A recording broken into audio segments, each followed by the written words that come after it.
are on the third episode of the Campfire. We don't have video this time, but that's okay. We have with us, well, first of all, my name's Ryan. This is Rajon. And we have with us Jeremy Poncelet. Morning, guys. How's it going? Pretty damn good. How about you, man? Not so bad, not so bad. How's the drive in that shitty weather? I was a little slick this morning, but not too bad overall. Made her down last night, got in around 11. Oh, perfect. What'd you get up to last night? Bed. Yeah. Haven't seen many people yet then? No, been quite a few late nights in the last week here or so, just with work, and then take every advantage you can to get a few extra hours. That wasn't me last night. I had fun and called my sister. Talked to her for like 2 hours. Had some drinks with her and was chatting on the phone with her. Things are well on her front? Oh yeah, yep. No, I think they just chug along. Jen and Mike, they just, move forward, keep going. They got cattle, so. With your sister? Oh yeah, very, very, very close. Did you see two siblings? We weren't growing up, but we are now. Yeah, things changing for the better. I saw your brother is in Spain. Yeah. Or was? I think he's just back now, so. That's freaking cool. Yeah, went over to visit the old lady, and they got birthdays that are close together there, so they're both kind of just celebrating each other's birthdays at the same time there. Oh, very cool. Yeah. How long was he there for? I think he was there for 2 weeks. Oh, yeah. Yeah. Got a little bit of time off work there, and he'll be back at her full swing now, so. We get 300 days a year of sunshine in Spain. That's too many for me. I'm a cold-weather guy, always have been. Oh, yeah? Is that right? Yeah. No desire to do the southern travel thing, like the whole sit on a beach with a drink thing. Not for me. I don't think I could do it. You're a winter guy. You must have Russian in your blood. The Russians, they're different. The colder, the better. You're a go guy though. You're not like do nothing and sit back and enjoy the nothing. I don't. Yeah, I would just. I don't know. It just seems like you'd be bored and you'd be too warm to enjoy yourself, right? Warm sounds uncomfortable a lot of times. Yeah. Because I can warm up, but at the same time I also don't enjoy the winter. I mean, but I don't like heat that to much. To a point too. Like obviously nobody enjoys -40.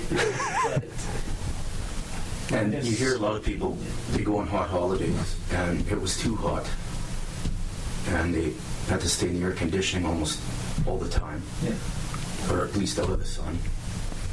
Yeah, Canada's got a beautiful mixture of weather. Oh, this place is rocking 2 ACs in this house in the summertime. Like, both levels are going. Yeah.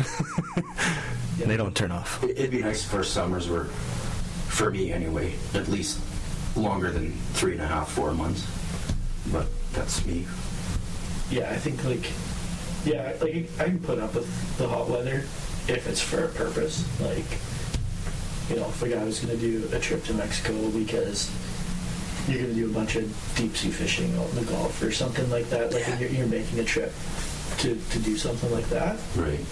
Then no problem. But to just go to kind of do nothing, not for me. My old man took me deep sea fishing once when we went to BC on a BC trip. He took us all deep sea fishing, and holy shit! I'd never with a spear. No, just deep sea fishing with the big poles and the belts and stuff. Yeah, that was freaking awesome. I'm not even that much of a fisherman, but going deep sea fishing was freaking intense. Loved it. I kept talking about how I wanted to catch a shark the whole time. Like, yeah, I want to catch a shark. And the guy was like, you don't want to catch a shark. You don't. And then I caught, I had something on the line. And I was like, well, it's tiny. It's weak. He was like, bet you caught a shark. Sure shit. There was a shark on it. And it was no fight. Apparently sharks, like, he knew, like, they have no fight to them. They give up instantly. Really? Yeah. I didn't know that about sharks. When they get hooked, a bunch of, well, most. Yeah, and yeah. He was telling us, like, whatever you catch here will give up like nothing. When we did catch it, we were getting pictures, and he was like, yeah, sharks suck. Like he had. They're the oldest living things on Earth. Like not I'd their believe it. lifespan, but the sharks have been around for the in longest. the millions of years. I can't remember how many. What's remaining? Yeah. I'd believe it. Yeah, they've survived all kinds of catastrophes. They're a throwback, I think, from the dinosaur age pretty well. Yeah. Yeah, and same with, is it crocodiles? Oh yeah, yeah. They're Yeah, basically crocs. they're basically still a dinosaur, them buggers. Hey. Yeah. Yeah, bring it up. We'll see how old. Yeah, I was gonna say, even when it comes to like vertebrates, like I said, with Greenland sharks live to be like 500 years old, so they're some of the oldest living things in the world, right? Oh yeah, yeah. Look at that. Yeah, it says the earliest evidence of shark fossils dates back as far as 450 million years. Oh wow. So that's deep into the Yeah, they go way the back. dinosaur period. Imagine following that family tree. But that's pretty cool. Even a shark living 500 years. Yeah. That's quite a lot. The more you know, the more you know. Yeah. Like, I don't know, like those Greenland sharks too, like there's a whole thing about like how in some cultures they eat them, but it's like, it has to be a very specific way, because I don't know if it's ammonia or what it is, it's something in the meat that just makes it like toxic. Or if you don't prepare it a special way, it just make you sick or whatever, but I don't know. I was watching a thing, and it's something to do with that. It's also part of the reason that they live so long and stuff too. So, but they're cold water, way up north. It's crazy where you can find sharks, like they can kind of be anywhere, like literally anywhere. You can find them in cold water, warm water, like in I'm talking oceans. Warm ocean, cold ocean, doesn't freaking matter. You'll find some type of shark there. And the only thing that'll prey on them, probably a killer whale. But I don't imagine they They're the cleanup crew of the ocean, the killer whales. They kill freaking anything. Yeah, like I know that They're savage. that whole thing on the southeast coast of Africa where the killer whales hunt the great whites and pull the livers out of them. It's like, I think it's a pretty localized thing, right? Because killer whales are kind of interesting like that too. They're like, unlike most animals that are kind of, doesn't matter where you see them in the world, they kind of act the same way. Killer whales are very like pod and regionally specific in what they hunt and how they hunt, and lots of like learned behaviors, right? Very environment oriented, like how they act is a product of what they were around. very methodical in their ways. No, it makes sense that it would only be certain ones would hunt sharks, because why would you go after the hard food? Like it would probably be harder to hunt a shark than it is a baby seal. I don't even know if that's Actually, true. shit. As I'm saying it, Yeah. can you imagine catching something that can just dart around, or a big lumbering thing? Like, Yeah. Well, like you see, like, as I say, Feel good, yeah.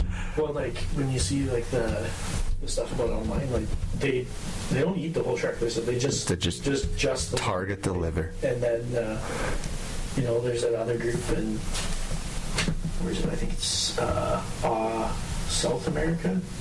They're the ones where they like run up and beach themselves to grab seals and stuff like right off the shore. Oh yeah. And then you see them up in the Arctic and how they knock seals and stuff off of like ice floes and then obviously on the west coast here, right? It's all about fish and how they hunt that. So it's very kind of diverse how they. So does anything prey on the killer whale? I think. Do they have Killer whale? Whales. Probably killer whale, I bet. And I imagine not for a food source, but more just like an interspecies competition. But for food, they got no. They're apex predator. Apex predator, top of the food chain. No animals hunt orcas except for humans. Yeah, and they kind of frowned upon that now, eh? So you don't want a video of that going up on YouTube. Well, I mean, are they endangered? typically the only I think they're protected. Yeah, They're protected. Definitely protected, but I don't know if they're endangered. I mean, what isn't endangered these days, right? Yeah.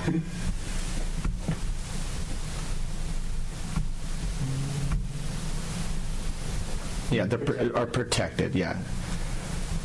The southern resident population is listed as an endangered species under the ESA, so...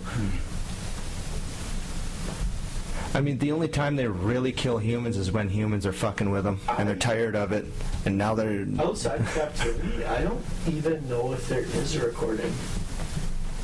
See? Like, they... Pull it up, Jake.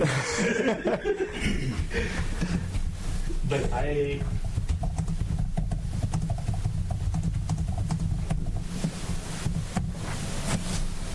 Told you. Look at that. Not a one. Not one. Wow. Proof they only kill people that have been fucking with them. Yeah. Yeah, you leave them alone, they'll leave you alone. The crazy thing is as soon as they're captive, they can't be wild again. I guess they just... Once they're domesticated. That's their argument for keeping them in the reserves, is that it's so tough to reintroduce them back. That's their argument. I mean, Believe it or not, I don't know, like, I don't like to buy that. So what do they do? Maybe it's tougher. I'd buy it's tougher for the captive to go back in Yeah. to the wild, but... So when they do go after a shark, they ram them for the side. yeah. That's yeah. how they do. 'Cause Well, they- they're- That's how dolphins do it. They're so much bigger than a shark too, right? Like even a great white, like a No a big comparison. great white is 18 feet long. They must move like incredible speed. Yeah, I think they're good for probably 67 an hour. On average, an orca is 1.4 times the length of a great white, And probably triple. and a great white is an apex too. Yeah. Yeah, and significantly heavier. You know, like a big shark's 5,000-6,000 pounds. It's like a truck and a bus. The big orca's 20,000-30,000 pounds. Right? Yeah, a truck and a bus. Did you ever watch the original Jaws? Oh yeah, yeah. Yeah. You're gonna need a bigger boat. Yeah. That movie. It if you didn't know much about marine life, it gave you the indication that sharks are absolutely evil and. Well, I was just listening on a podcast that the story of Jaws came from the sharks that traveled inland, and were the freshwater sharks that were targeting people in the rivers. Oh yeah. They took that and that was the inspiration for the movie Jaws. Yeah, bull sharks. Yeah. So they can do the brackish and freshwater. Yeah, and they changed the shark because they just really created fear because it showed everybody in the water running for their lives. And First time I saw that movie, I think it was about 7, 8 years old, at the lake. Like, perfect. just like, yeah, kind of early morning, you know, I don't know if it was TNT, the channel, or what, but the movie's on. And just before a nice day and going to spend the weekend at the lake, well, didn't do much swimming that week. How could you? Yeah. Even as an adult, I mean, I'd go swimming, but Jesus, it would give me heebie-jeebies, and I'm just that type of person. I wouldn't watch Jaws at the lake. I'd be freaking out if something just brushed against my leg. And it happens. I'd be running for the shore. It happens. I've been touched by a fish many times. Like, well, not, I won't say many times, but I've felt fish. That happens. Yeah. Yeah.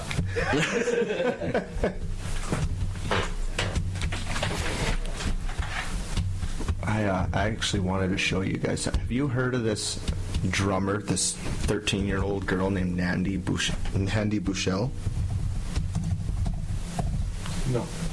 She is freaking insane. drumming prodigy.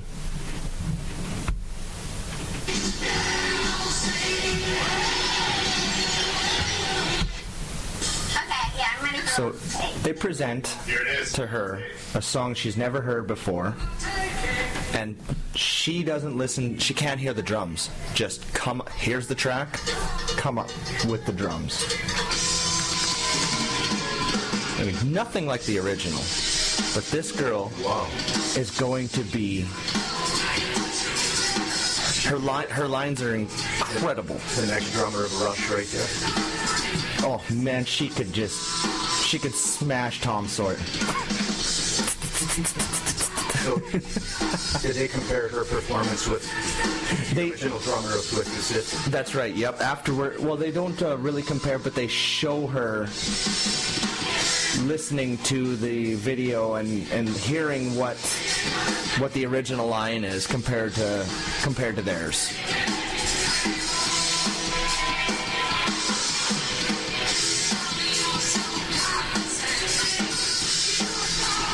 It's just... So I got a question for you. A lot of these prodigies that we're seeing these days, would they have been influenced by that show School of Rock? That show School of Rock with Jack Black? I would bet a lot. It's been credited with a lot of a resurgence in guitar. Like Guitar Center saw a direct increase in sales after that movie. Is that right? They saw a direct increase. AC/DC never used to play It's a Long Way to the Top live. It was a forgotten song. So it's kind of a cool story with that song. Bon Scott told the band, I was in a bagpipe band. And they were like, cool. So he went out and bought himself a $400 set of bagpipes. He didn't tell them that he was the fucking drummer in the bagpipe band because they wanted to do a song with bagpipes. So he built it up to the band, and he learned how to play the bagpipes wrong. And they had to, the sound that you hear, the that's the only sound he could muster out of the bagpipes was that, and they had to cut out like the other bad. He could only create like one sound. So then he had to learn how to do that sound once they created the song, and they did it live a couple times.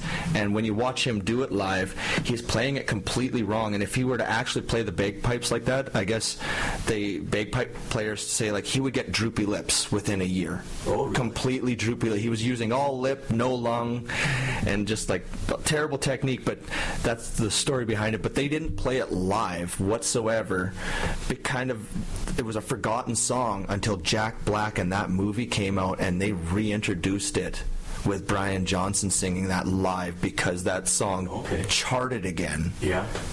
And in fact, I said charted again, but it might not have even charted originally, but it saw a resurgence. Yeah, it went from a forgotten song. Music lessons, kids taking music lessons, it must have been quite an explosion in that too. Yep, I know for a fact that Long and McQuaid, they have a bunch of kids rolling through there in lessons. Tons. Yeah. Yeah, and it wasn't always that way. Because like I remember when I grew up and I was just getting into guitar and stuff, I saw the dead stores and then the super full stores. And honestly, it was before and after that movie. Like that movie, you honestly hit the nail on the head. Like it's credited in the music community. Roughly 10 to 12 years old. Yeah, something like in that show. And they were all, from what we could see in the movie, we were all good musicians. Yeah, because it was like he was a music school, right? I think, or he was a music. Yeah, like a Juilliard or. But a lot of other people would have obtained employment by giving out guitar lessons. Maybe they weren't before. And that kind of happens with kind of every new show that comes out that has a lot of popularity, right? Like, did you watch that Queen's Gambit on Netflix? I haven't seen it yet. I haven't had the time to devote to sitting down, because I've been told like if you watch it, don't half-assed watch it, watch it, get into it. That came out a few years back, yeah, mid-pandemic there or whatever, or just at the tail end of it, and chess show, right? And like Yeah, that's seen a huge Yeah, like resurgence. It's crazy how big that got, right? And Yeah, you they're couldn't even buy a chess set on Amazon or anything because they were all of them were sold out. backlogged. Yeah, and then now you see like a bunch of like YouTube and personalities and stuff that are chess players, which is like kind of a oddball thing, right? Like, and they're all pretty young. And I started playing chess with my second daughter, and we didn't stick to it. We should have. We had fun doing it. And it was just one of them things that was the same thing that happened with poker back in like 0405 when you then hit the lockout and you made something on TSN. So poker, late night poker, right? And then all of a sudden it's the biggest thing happening. When we were growing up, it was freaking cool to turn on the satellite and watch poker on, well, I mean, I still do it every once in a while, but yeah, on TSN. It was, you'd watch Doyle, you'd watch all those, Phil freak out. Phil Ivey also tooling people. That guy is. Jennifer Tilly, I think, was on there for a bit. Oh yeah, she's still doing the round. Like she makes a killing as a poker player. Why would she go back to? Yeah, it's like one of those things. Why would I go back to acting when I'm having fun? She married to what's his name? He's a poker player too. Yes, I know. Yeah. I know. I can't.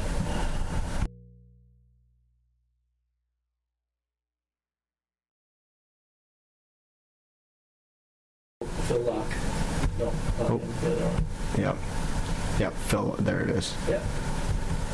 Yep, Phil Locke. So the gambling thing, and now I don't know. You guys may not follow baseball all that close. The biggest gate attraction in Major League Baseball right now, Shohei Ohtani. Yeah. He's may or may not have been involved in outright gambling. So what's that going to do moving forward to all the professional sports? Honestly, I don't think it does anything to the sports because they love the backside money that they can make with gambling. Like they're making money. Yeah, They found a way to make money off of us, and we're having fun giving the money to them in a different way that because we were already giving them money, and now they found another way to make more money off of us, and we're just happily doing it. But now the players are possibly compromised. I can see them cracking. I'm guaranteed there's fixing going on in places, but only to like the point where a player can just affect what he can affect, right? Because they banned Pete Rose for life on the basis of 1990. The thing a player's got to be careful about is that you can't just put on bad tape because every game's an audition to every team in the league. Everyone's watching all the time, and if you put on bad tape and something stinks, you're out of a job and you're talking about what could have been so quick. But on the flip side, like it is happening for sure. Like if you're a father, you got 2 young kids, you want to take them to a sporting event, but now you don't know if it's fixed or not. Do you buy tickets? I think you still do, right? Because I don't think it really changes the entertainment value. You look at the most fixed sport in the world, WWE, right? you mind bringing your microphone just in a little bit? People love that, right? Like, yeah, they get some of the really, biggest crowds, I think. especially when you're talking about kids and stuff too. It's entertainment value, right? It's not. They're not invested in the stats. They don't care what team's salaries are and who's getting paid what, right? It's just whoever's the coolest, and that's the. But now hockey and football, if it was scripted, if it got to that point, these guys, are they going to put themselves on the line getting concussions if, you know what I mean? Like there's all kinds of questions over. I think we see a lot more in the coming age. I think we see a lot more guys getting out quick because they're already making money in college now. So if you can make a couple $1 million in college doing it, and then you go professionally and you make more than a couple mil a year for a good 5-6 year run, what's to say you don't just turn that into, say you're living in LA already, so now you're just turning that into an acting gig maybe, or trying to get out of it somewhere else. Like I think like a lot of it too, like in competitive sports, especially a team sport, it's not something that you can really just, right, like you said, you might have one bad apple out of the bunch that's trying to sway things a certain way, but yeah. And it might not be his fault. Maybe the mob has approached him and told him how it's going to be. That definitely happens. that has happened in the past with athletes. Like we know that's happened. And I don't want to say that this happened, but in the last year's playoff game between Detroit Lions and San Francisco 49ers, Josh Reynolds dropped 2 passes that hit him in the hands in the second half of that game. I don't have much to say about that. He's a Bronco now, so I'm glad that the Broncos picked him up. I'm glad he's out of Detroit. But it was really, really suspect, and that's all it would take is a mob guy telling him, if the ball comes to you, you're going to drop it. Whether it's 2 or 3 passes in that game, you're going to drop it. I've watched Jerry Jeudy drop so many balls that I'm just so used to it now. I've watched... And I'm not saying he did it on purpose. It looked really highly suspect. Yeah, you're just saying it's stinky. Yeah. It's stinky. And something can be stinky and be clean, though, at the same time. Like, that can happen. I've seen that. But sometimes when it's stinky for a reason, for sure. Yeah. What are your thoughts on guys actually betting on teams, though? Like, if you're a player, yeah, should you be able to wager on your own team? And I think yes, as long as you're wagering on yourself to win. Right? Because everybody's. But how would you regulate that? Yeah, sure, no, 100%. But you know what I mean? Every player's betting on. Like Pete Rose said, yeah. I bet on my team. Yep, I did it. Never bet on them to lose. And then when they looked into the records, they could never find one instance of him ever betting on his team to lose. Like, he was true in what he said. Because yeah, what are you going to say? It's like, it's one thing if you're going out there and throwing games, right? Obviously, that's not sportsmanlike, and it really does degrade the integrity of the game. The White Sox But back in the day, they did it. Like, what are you doing? Oh yeah, I'm going out there every game. I'm trying my hardest to win. It's like, well, good. No, I see your point completely. Yeah, no. You're betting on yourself to win. I mean, what else are the owners doing, right? They are putting money on the field every day, betting on every single. win. So MLB's faced with this conundrum here, because Pete Rose was banned for life, and if there's a paper trail and they can prove that Shohei Ohtani did the same thing, does he get banned, or do you reinstate Pete Rose? No, because he's got an entire culture that's coming with him watching. An entire, like, a whole nation is watching because of him. It's like how Canada has one basketball team. So if you were to come here, you're representing Canada. You're Captain Canada. You're not just Captain Toronto. With Shohei, I mean, the whole Japanese crowd will go if he goes. And it's like, and they adore him. We can't lose sight of the fact. So they won't do too much. I have a feeling they'll sweep anything they can right now with him. He's the golden goose right now. And I'll go at the same point. I think if everything comes out, then you have to, right? 100%. It's stinky. If they can sweep it under the rug, then of course, yeah. Like if you can make it. What they have to find out is, because he sent like $500,000 payments directly to His interpreter? It might be to. I'm going to look up where Shohei. I hope he didn't do it, but if he did, there's always that possibility MLB will want to make an example. Yeah, so 9 payments of $500,000 directly to a bookmaking operation in Southern California. So the specific wire transfers from his, and he's saying he stole my money, and like this guy's the mastermind. But that's your bank account going to a... So yeah, he could At the have. same time, though, like that's pretty common with people who are wealthier to not even look at manager. And he's got next level money. Yeah. That's true. Like $500,000 is nothing to him. Celebrities end up in millions and millions of dollars in debt, especially in taxes, because their accountant that was supposed to be handling that stuff for them just took the money instead. Most. More than half. That's why there's like 500 shitty Nick Cage movies. Like, well, they're not real shitty. They're kind of okay, but There've been some good ones. Yeah. I've laughed.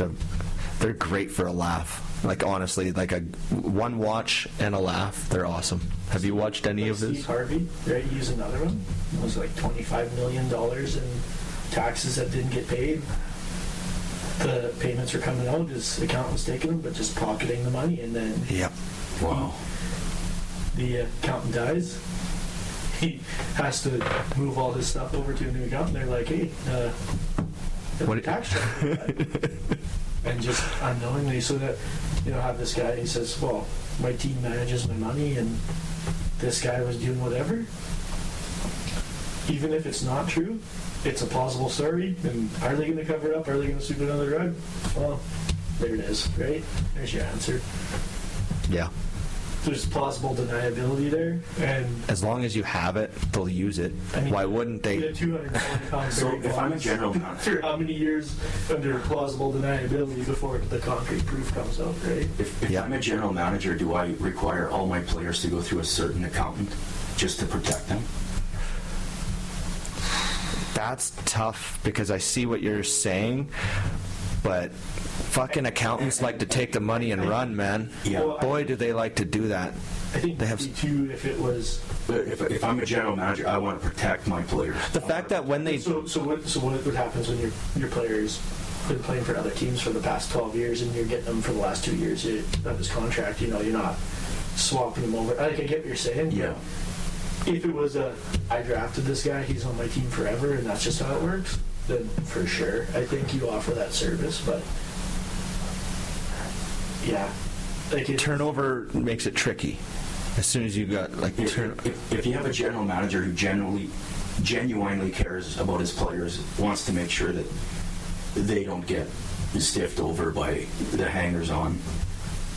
Is it enough to just have a firm that he could refer Right. to his Or player? to Like, recommend. yeah, You could like force them, but you could recommend. is it enough that that a GM would just say like, hey guys, like there are these places that can help you, set you up. Don't fuck up. Don't get your buddy's cousin's Yeah. accountant. well, that's what your manager should be doing for you, right? Like that's Your agent should be doing Yeah. Yeah. Don't get your buddy to fucking manage you. Get a manager, someone who knows the stuff. Or even the head of the league, like the league executive requiring their players, if you're going to play in this league, you're going with this account. what there should be is their players association or players union should have designated, right? Yeah. That's probably the side that should come through, like. Yeah. Yeah, that's a good point. And basically, like, oh, hey, you're now joining this union, this players association. Here's a list of preferred accountants in your area that are, need some sort of. They've worked with us before. They've We been have vetted by the Right. players association. Yeah. They're Yeah. approved. Whatever. Here's what we recommend for you. Do what you Because want. this is messy. This Otani shit, like Yeah. this stuff, this is messy. And like I said before, he's their golden goose. This sucks for them. They are having such a bad start to the season. Yeah, it's very They bad hate optics. this. Very poor optics. The trick now is just to find something that they can make be worse than this. And, Yeah. we've- Well, this all came out because of the Dodgers, hey? The Dodgers new team and like take your word for it. this all came out because of the frickin' Dodgers. They were looking into things with it because he switched teams and this is his new team and they kind of stumbled on some stuff that was weird. And it makes you wonder, like, if they stumbled upon it, knew about it, did his original team see stuff and it's like, Hey, you see that transfer? Yeah, we gotta ditch this kid. Let's make this somebody else's problem. And probably get pretty good trade value for it. Oh, they should have traded him. With the influx of Japanese players and Hispanics, did you guys know that African American players are now down to make up 9% of the league? In baseball? Yeah. I'd believe it, yeah. I think a lot of it has to do with the grassroots. It's an expensive sport to play because what does a baseball bat cost now? And there's an expiry date. The tricky thing is that for not the same cost, but in the same amount of area, you could fit 10 courts onto a baseball field, like basketball courts, and that's what they're playing basketball in the cities because they can fit many courts and get a lot of games going. And there's such a rich history with the Negro Leagues and so many good baseball players that were African American. It's just sad to see that number plummeting the way it has. Oh yeah. To go from number in the 40% down to 9 is. At the same time, though, the numbers going up in things like hockey. That's true. Because it used to be non-existent. Yeah. You didn't. Yeah, you didn't see a black player in the NHL before. No. So I mean, it's going up. The only one I remember in the 1980s was Tony McKegney for Buffalo Sabres. But that's a good point. Yeah, it's going up in hockey. I can think of a few, but they were mostly enforcers. That's an expensive sport to play too, hockey. Hockey's a very expensive sport, right? They've weeded out so many players with the AA, AAA format now that a lot of potential players are quitting. And a good example is I used to play with Montreal Canadiens. It was Larry Robinson. He said if there had been a AA, AAA back in his day, he wouldn't have made it because he was a B player. He was a late bloomer. And he would have been weeded out early. He wouldn't have made it. And I think that's going on now. And you got to drive the distance you got to drive just for an hour practice is staggering. That's more of a small town problem than a hockey problem, right? Like if you're in the city, you're not so much. So it's not hockey, but it's ringette, and it does happen in hockey as well. But my daughter Patty, she's got to drive out to places like Southie for practice to get ice time. Yeah. How nuts is that? Yeah.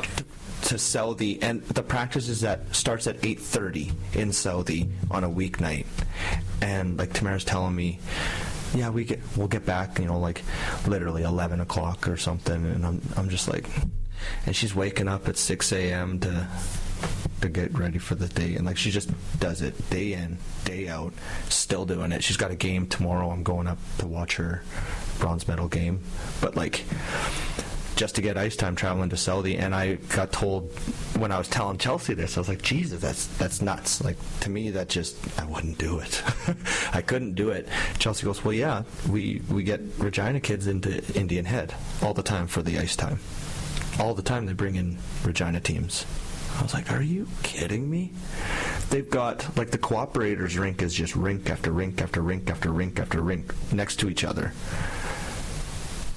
Why do they have to travel so far away for frickin' rink time on top of the traveling for the games and going to Edmonton and Calgary and Winnipeg, and it's crazy expensive.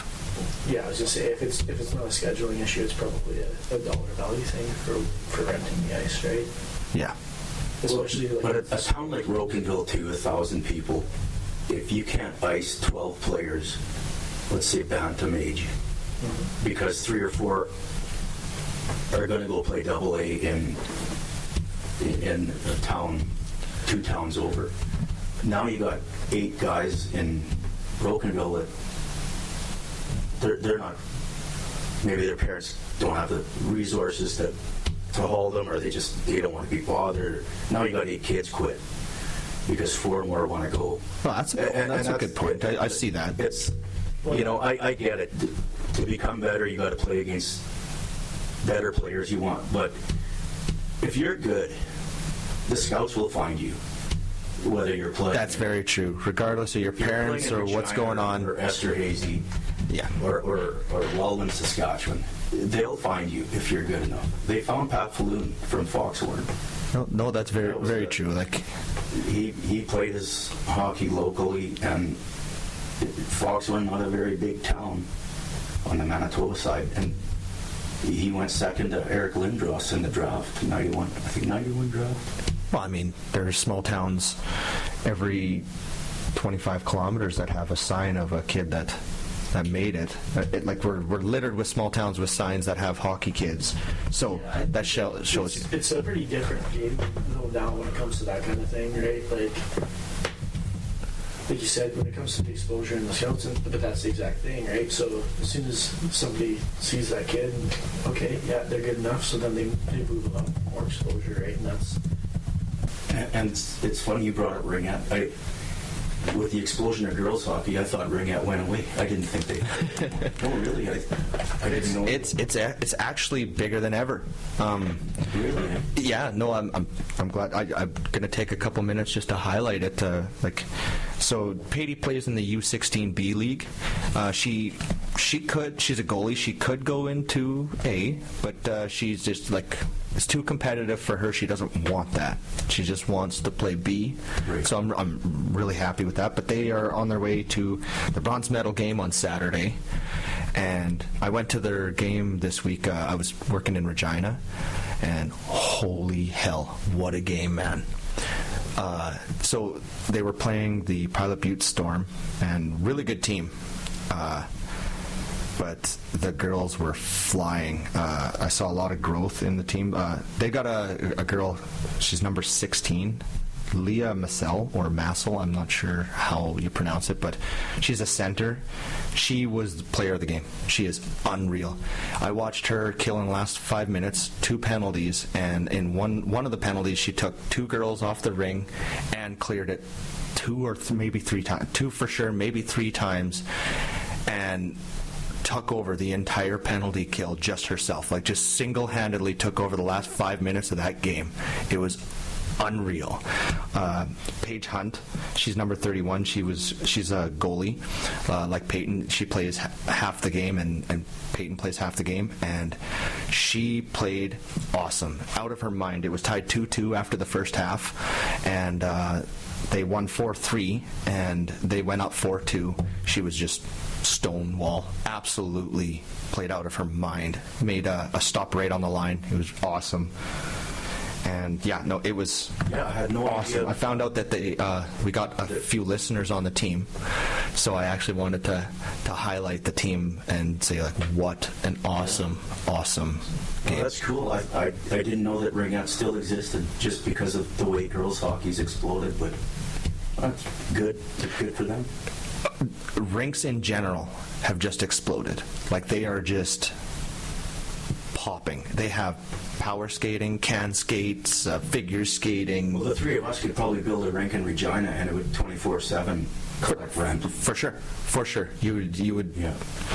If you could build a rink, they'd come. You build it, they'll come. Honest to God. Field of Dreams type of stuff. Yeah. My girlfriend years ago drove a Zamboni down the street. They were hauling it from Vegreville to Rocanville, so we'd have a Zamboni driver. Honey, get on. Yeah. Get on, you're up. So these Ringette players, are they dual sport? Do they play hockey too? I know that there's a boy in the league. He plays hockey. He's a goalie for the team.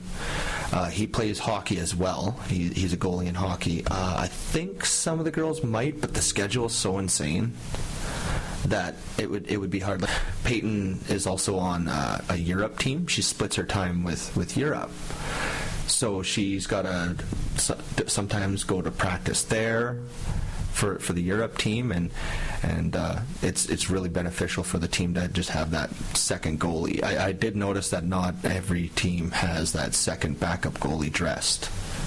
A lot of the teams only have one goalie, so it's kind of unique that they've got 2, but that's kind of like a necessity. But Patty's getting time with other teams too. Oh, yeah. Like, she gets calls as a goalie. She gets called all the time. There's no shortage of ice time. It's insane, the arena workload. Like, they're almost 24/7. They're going until everyone's tired and going to bed, and then it's wake up, and the arenas are busy. That's Canada, though. Yeah, they run a night shift, bro. That's Canada. We keep them rinks going. All this weather, I thought our rink in Broadview was going to shut down. It did for a few days. Cold weather came back up, and they're like, "Yeah, come and get it. You got like 2 more days left. Let's go." Yeah.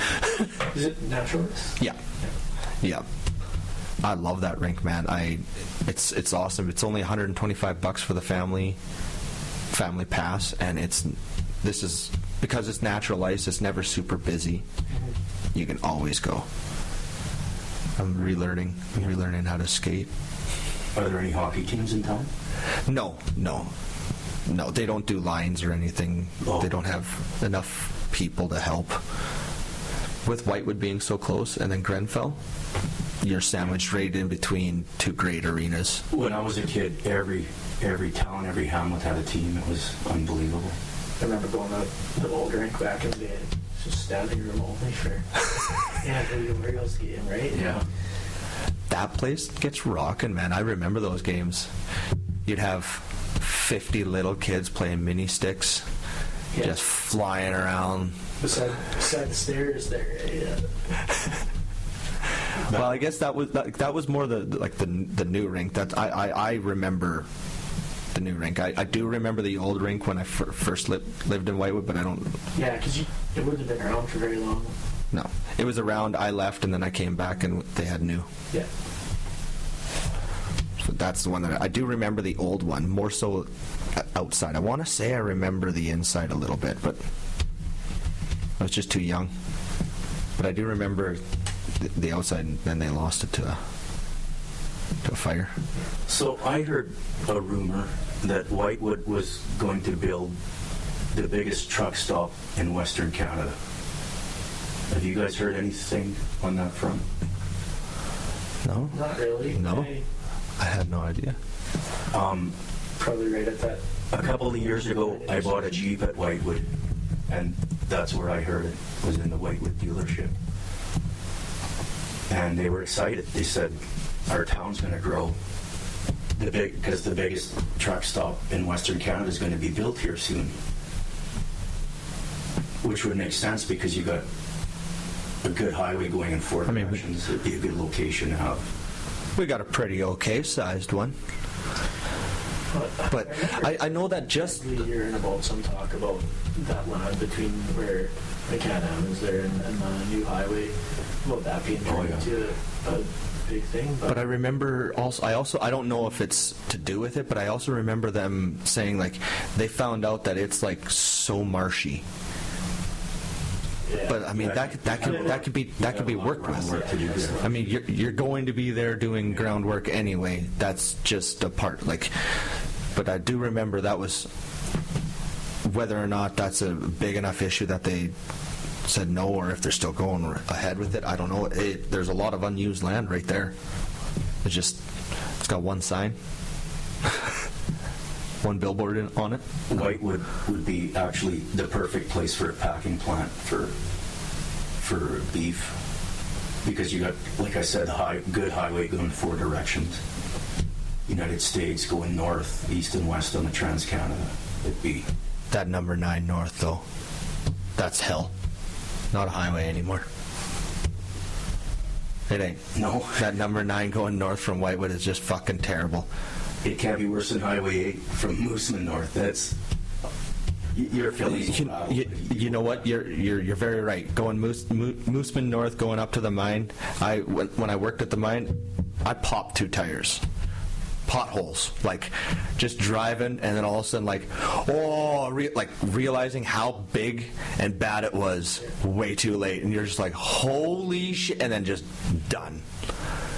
Luckily, only 1 damaged rim, but Yeah, it's in terrible state right now. They've lowered the speed limit from Rocanville to the mine down to 80. Well, on top of the bad road, you got the biggest fucking salt lick ever, and the dumbest deer, because all they're doing is licking that big salt lick, and those deer, I swear to God, in that area are the dumbest deer you'll ever meet, because they just lick that big fucking thing and just be dumb. Am I wrong or am I right about that? Because, you know, we all know deer stop and they're fucking dumb, but the deer in that area, and that's my theory, big old salt lick, they just spend their whole time fucking licking that big pile. Because you do a pile drive, you drive around the pile. There for sure. they just, you watch deer just standing up next to this fucking big mound and just licking all day. Dumbest deer in the fucking world.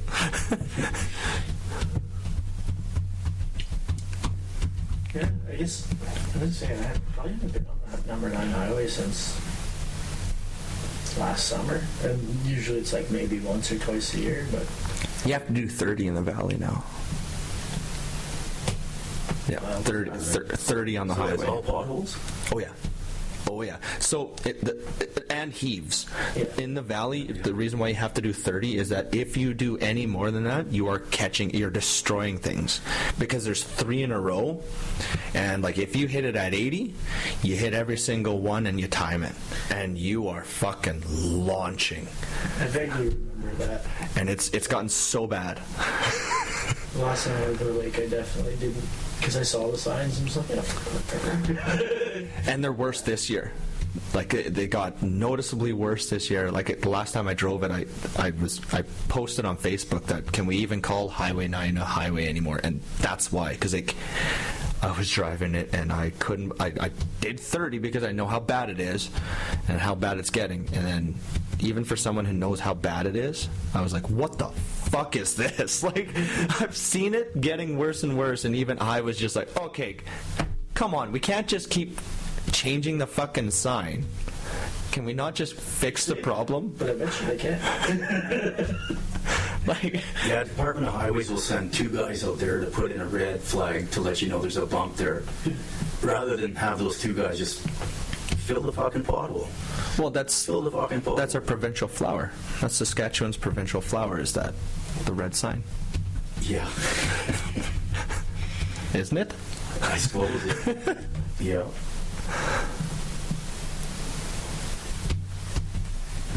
Speaking of dumb deer and stuff, though, I wanted to get your opinion on hunting and stuff.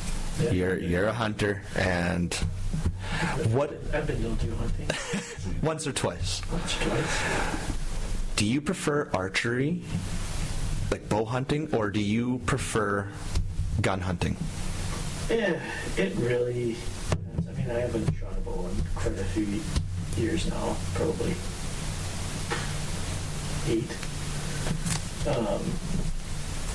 And that's mainly just due to time investment, right? Like I work so much now that I don't really have the time to get everything set up. Archery is definitely it is more time intensive. It takes a lot more practice. It's more work, right? And Yeah. just with the amount of time I'm able to get off, I mean, most years, even when it comes to rifle season, I'm only getting 2 or 3 days. I don't think I've had more than 3 days in the last Is that right? 4 or 5 years, right? But I don't know, still manage to tag out every year, usually pretty quickly. And the one nice thing about rifles, it's easier, right? There's no Everything about it, yeah. yeah. But I definitely enjoy archery. But yeah, no, I like rifles more. I like guns more. A little louder. How many do you have? Oh. None. Yeah, yeah. Yeah, I know a guy who owns some, but I don't know. Pretty sure there's none at my house. Yeah. No, that's I don't know. 2 dozen. no. So, Do you think a change in government and they'll retract a lot of these gun laws? No, I don't think they'll retract anything. I think a change of government, you might avoid new stuff coming in for a while. But they won't go backwards on... No, Because there's some regulations that are just completely doesn't pertain to the West. In my opinion, I don't know. the problem Yes. with the government when it comes to gun laws, like most other things, is that they have no idea what they're talking about, right? And that's it. Yeah. I mean, it's not a crazy thing to think, like, because most politicians are career politicians.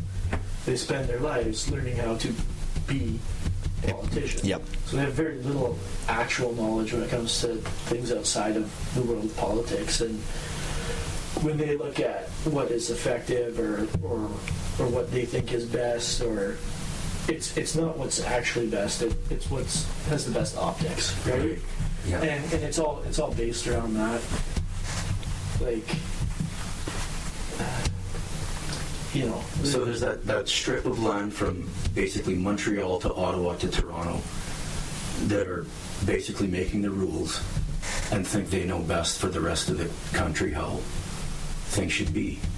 And these are the people making these stupid rules in a lot of cases. Sorry. No, it's very true. And they just have no idea.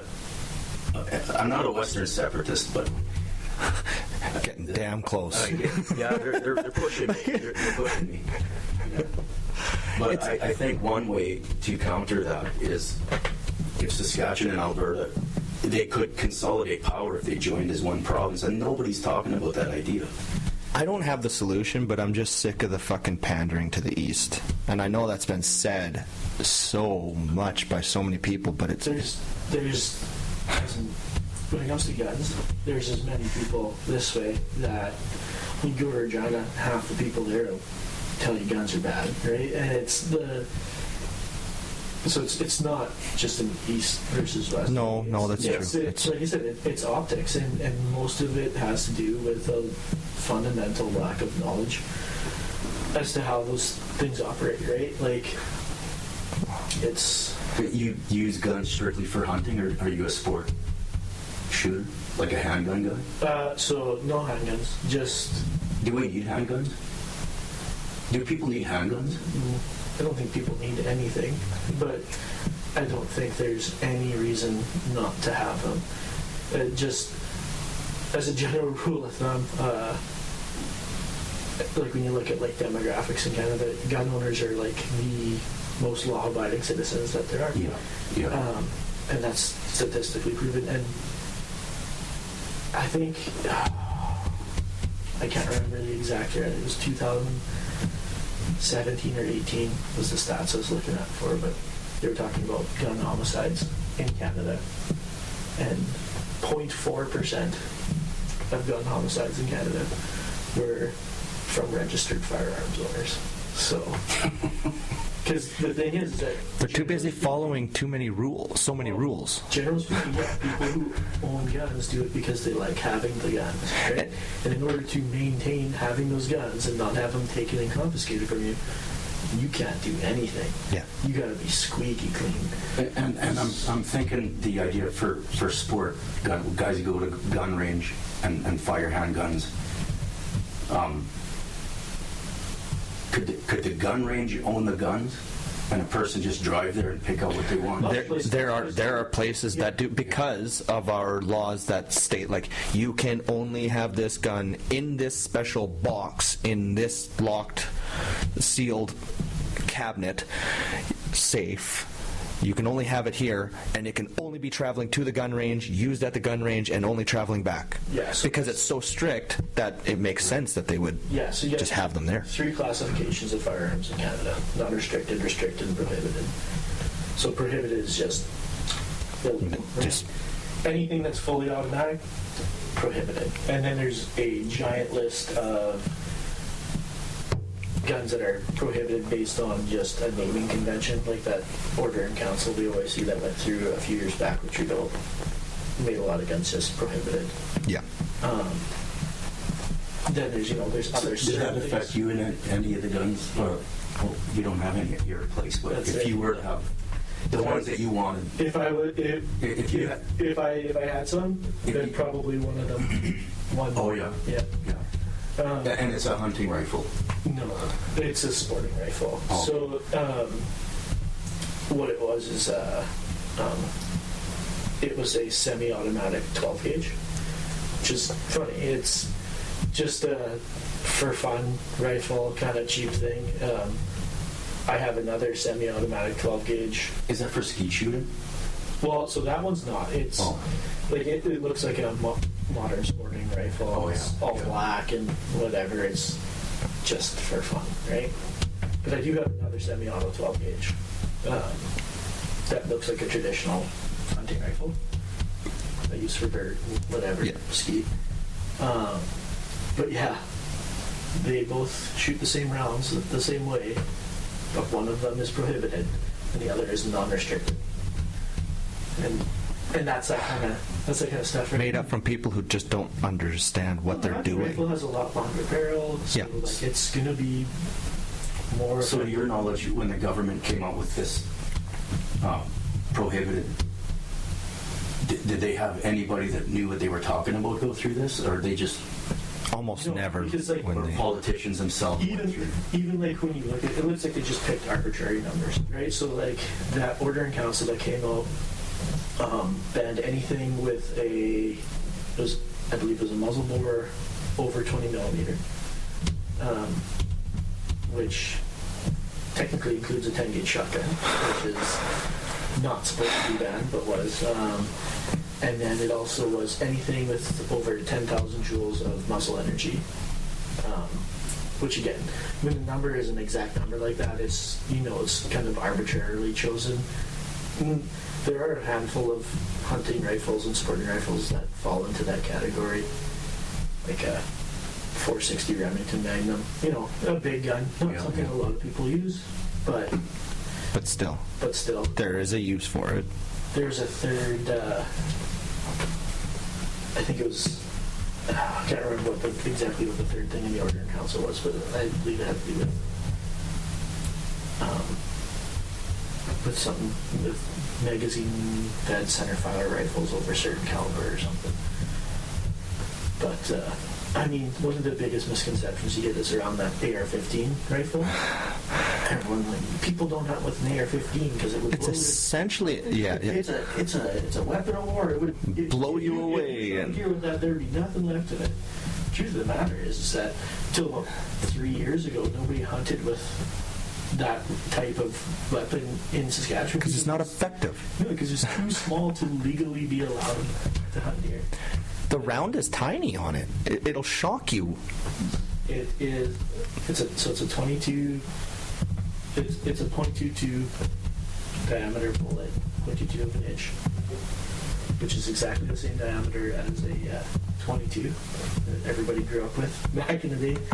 Slightly bigger bullet, a little bit longer. 22, you're about a 40 grain bullet on average. AR-15, you're 55 grain. And Right a lot there. of people get that grain confused, right? You think of That's what we hunt with deer. no, it's That's a not. three. That's a Well, that's a 308. They're saying they're deer No, caliber. that's 308 caliber. That's 7.62 millimeter. So that 7.62 isn't. That's just the diameter of the bullet. So like a 30-06, a 308, a 300 Win Mag, all of them are 308 caliber bullets, and they're all 7.62 millimeter. That round that's there is a 7.62 by 39. So that is something that you would shoot out of like an SKS or like Okay, yeah. probably like an AK-47 round. So some people do hunt with that, but that would be considered on the smaller side as well. The round beside it, the 7mm. So I think this is more like an American view. Like they want to go with their semi-auto. Like, would that be like Yeah. So if like you wanted to have fun hunting the There's a deer? picture next to it. This one here? No. that one there. So none of those would actually be traditional hunting rounds. But I mean, pretty much like a 223 or 5.56, whichever is the metric, non-metric versions of it. But that round, you know, the 55 grain bullet, I think 3,400 feet per second kind of type thing. 243, same velocity, but bullet that's twice the size, right? Yeah. And that's basically the entry level rifle that most people For deer, yeah. For whitetail, yeah. Yeah. I know personally I've looked at a Savage 243 because they go on sale a lot. Personally, I think I might go a little bigger because I want to just get something deer, elk, moose. And I don't want to have a bunch of guns for it. Yeah. Ideally, I'd like to split that trifecta up with like 2 guns, 2 rifles. I mean, If I could. if a guy could only buy one, buy a 30-06. That's Yeah, a well-placed shot on a deer, and you're okay with a 30-06. 30. That's what I've been told. I would say that's more true about a 243. A 30-06 doesn't even 30-06 is more than capable. I don't have to worry too much about it wrecking. A bad shot's going to wreck stuff. So like when it comes to like bullet diameter and stuff like that, like a 30-06 and a 300 Win Mag shoot the same bullet. It's just different speed. And it's same diameter bullet. You get 100. When people talk about different rounds of ammunition, they talk about, oh, this is 160 grain versus 180 grain. A lot of people think that that's how much powder's in the cartridge. That's not what it is. It's the actual weight. Grains is a weight. Yeah. of the bullet. You've told me that before. That's Yeah. right. And it's a real fun conversion. It's 7,000 grains per 1 pound. That's the conversion Okay. on that. So when you're looking at bullets of a similar caliber, which means they're the same diameter, a heavier bullet, more grain, larger grain bullet, is going to be longer. Because you can't make it bigger width-wise. Exactly. Yeah, you have to make it. So, you know, where a lot of people will look at a box of shells and be like, oh, there's 160 grain, there's 180 grain. Well, these ones must be way faster. Well, no, this 160 grain will actually be faster because it's the same amount of powder with a short projectile. with a shorter projectile. It's going through the air quicker. The longer projectiles will they'll hold more energy. Yeah. Longer Yeah. downrange. So yeah, it depends on the distance you're shooting, and also you have to sight your rifle in for that as well, right? What about shotguns? Because I do want to go and at least go bird hunting a little bit and go shot. I shot a French. Yeah. I fell in love with that gun. That thing was awesome. Loved it. I mean, the truth of the matter is, like when it comes to buying the actual rifle itself or shotgun, whatever, there's that really entry-level price point where you're going to have really cheap plasticky components. Yeah. And then as soon as you get up and above that, it's going to be serviceable for 99% of everything you want to do. And, you know, the only reason to really justify buying the really high-end stuff is for, like, the average everyday person is just to say you have it, because you won't see much difference in it. And then as for buying a shotgun, what to buy a 12 gauge. Like the reality of it is that the thing that you can buy that's the most versatile, if you can only have one, that's the thing you want. Yeah. Like a 300 Win Mag for a rifle, you go to the store, you can find 180 grain and 200 grain bullets, maybe 165s, maybe 220s, and you know it's again, there's nothing wrong with it. It's a fine rifle, but it's also going to be $80-$90 for a box of shells. You go buy a 30-06, it's on the shelf everywhere you go. you can get anything from 120 to 220 grain rounds, Yeah. and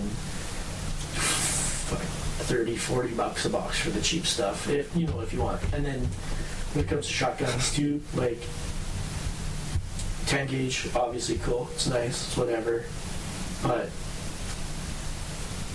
try finding it, right? So 30-06 and 12 gauges are the 30-06 players of the 12 gauge. 90s. Yeah, and That's all you need. They're like the players of the 90s. Yeah. You could find a billion of them. yeah, it's everywhere, right? And it's For a reason. Makes sense. yeah, and especially with the shotgun, right? Like you get, either 2 3/4 or 3-inch, 3.5-inch shells. So you buy a 3-inch 12 gauge. You don't need 3.5s, and yeah, you can run 3-inch or 2 3/4 shells in it, and you buy it by the case. I'm gonna do that because like I'm a bang for the buck kind of guy. I mean, I make my things. Like I don't buy new most of the time unless I have to. So like I'm gonna go bang for my buck and split the difference and get maybe a couple rifles, but just one at the start, and then a shotgun because. Like you guys hunt, so I'm literally this weekend I'm taking my hunter safety because I found out you don't have to meet an instructor anymore for hunter safety. It is all online. I think back in the day, you had to. There was a full-on physical component, and you had to shoot. You had to prove that you could operate the rifle safely. Well, so for hunter safety, you don't have to do that. For firearm safety, there usually is some sort of a practical component.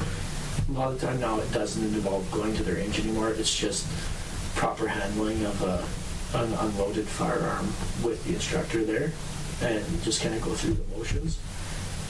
But yeah, I definitely. It's worth getting both though.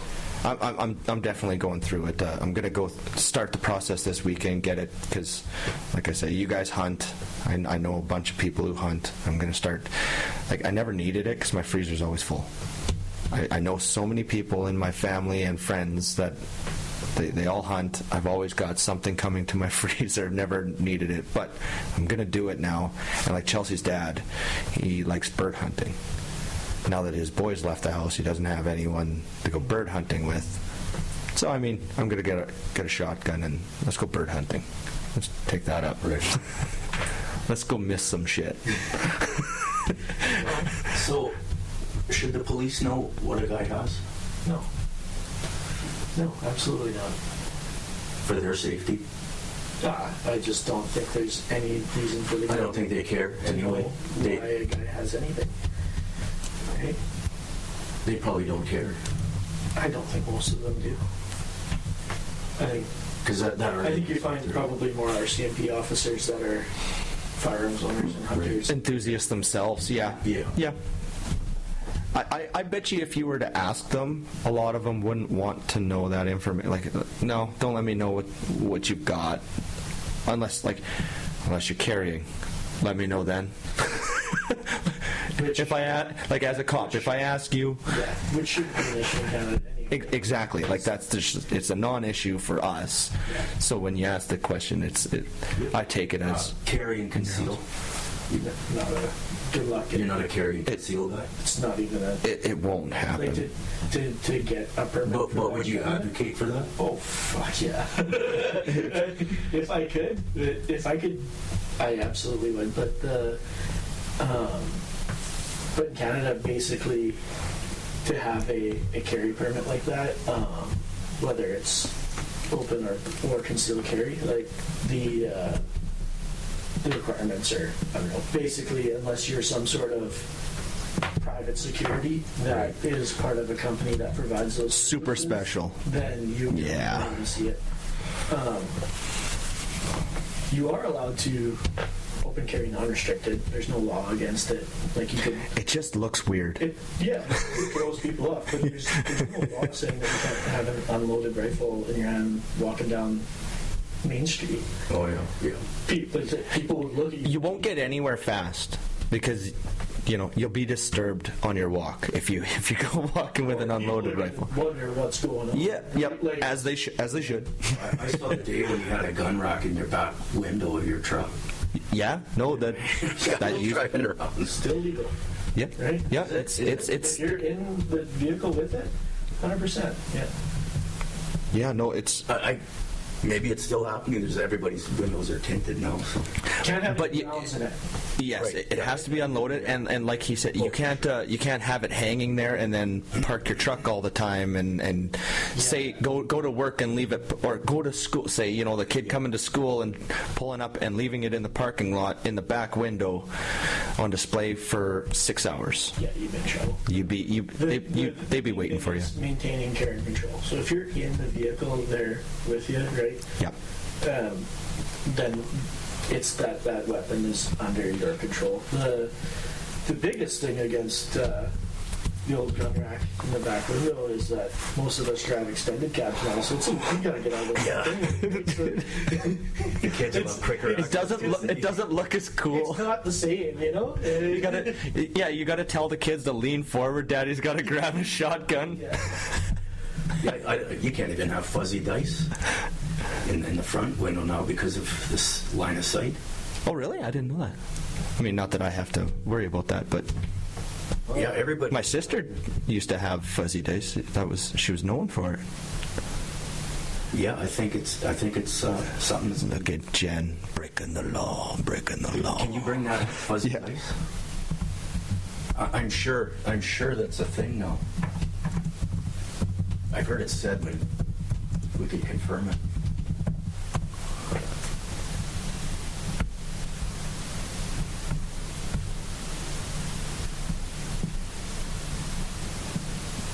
That's just Those pillars around rules related to vehicles. try that one.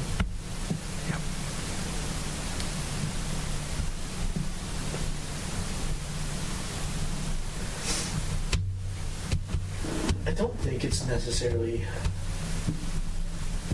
outlawed, but that's Yeah, it'd be sad if it was. I bet you anything There's a cop on a bad day would try to write you a ticket for it. Yeah, and it did. It's one of those things where it's like the cop's having a pissing match with somebody before you. Yeah, And takes it out on you, and then he writes you for your fuzzy dice. depends which cop. Speaking of getting pulled over, you see that on the first, they mandatory breathalyzers now when you get pulled over in Yeah, Saskatchewan. I heard that. So every traffic stop in Saskatchewan starting on the first, there will be a breathalyzer. Huh? Yeah. So there goes my biggest pastime. I don't know what you guys are gonna do. I always tell the cop whenever I'm stopped and they say, "Have you been drinking?" I always, without hesitation, I haven't had a drink in 9 years. You have And a number for you too. They don't- 9 years. Yeah, I say it really in a proud way, and they leave me alone. Yeah. That's I'm perfect. covering alcoholic. Well, I mean, and that's the type of lie you ever fucking get caught on it. Relapse, man. Well, I mean, You've got a built-in excuse immediately. Yeah. I just you're looking at me during the relapse, dude. But they seem to lay off if you give them that line of bullshit. but it won't even be a. But it won't It's work just now. gonna- obviously. Yeah, just now a it's mandatory thing. now right? it's- So So are they just going to walk up and go, "Can you blow into this for me?" and like start doing that person? I don't know if it'll be the first thing you do, but they'll probably you get pulled over. If we're doing it though, I think it should be. Let's get this fucking if that's what we're doing, come up to me with that fucking thing ready. Yeah. I'll blow into it and then I'll say, "How you doing?" Let's get on with it. Yeah. Nobody likes to be pulled over, and we want it fucking over with every time. It's just like, mind you, I'm speaking from a place like I don't generally break rules. So like when a cop's got me pulled over, I'm like, what? Like literally, Yeah. what? I haven't done a damn thing. Yeah, I've been pretty good lately. 'Cause I haven't had a ticket since 2015, No kidding. which is pretty wild for me. I was the guy Yeah. that was on the verge of losing his license for tickets and, had a bunch. But I've had a couple in a lot of Approaching years. 10 years. Yeah, well, and part of it is just the amount of miles the guy drives. Like, I'm good for anywhere from 150 to 200,000 K a year. Exactly. You put on a lot of So- miles, so that's impressive. I hope that's on a company truck. A few of them of my own. Yeah, no, I spend a lot of time driving. No kidding. Like that's an impressive record to put on that many kilometers and to not have. You're an engineer? No, I did go to school for engineering for Yeah. a little while, and then went and worked some construction up north, and was like, yeah, this is for me, and dropped out of school and kind of just stuck with that. So I'm a site manager for a construction company Okay. out there, and Yeah. we do a bunch of pipeline maintenance, pipeline construction, civil work, so a handful of kind of general contractor for most things up there. So Right on. He's underselling it a little bit, I think. It sounds underwhelming when he's putting it like that. Ryan worked He's- for me for. He's a big deal, and it's a cool So how many days off a company. year would you get?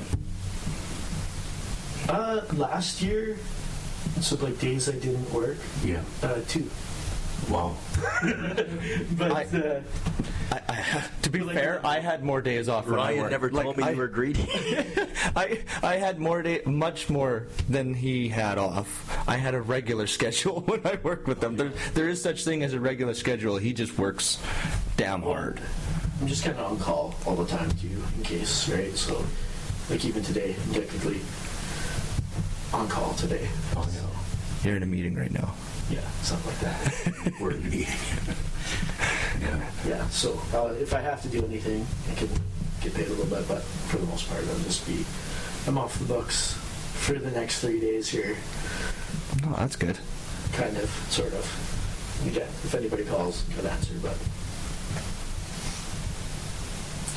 Impressive. yeah. 2 days off.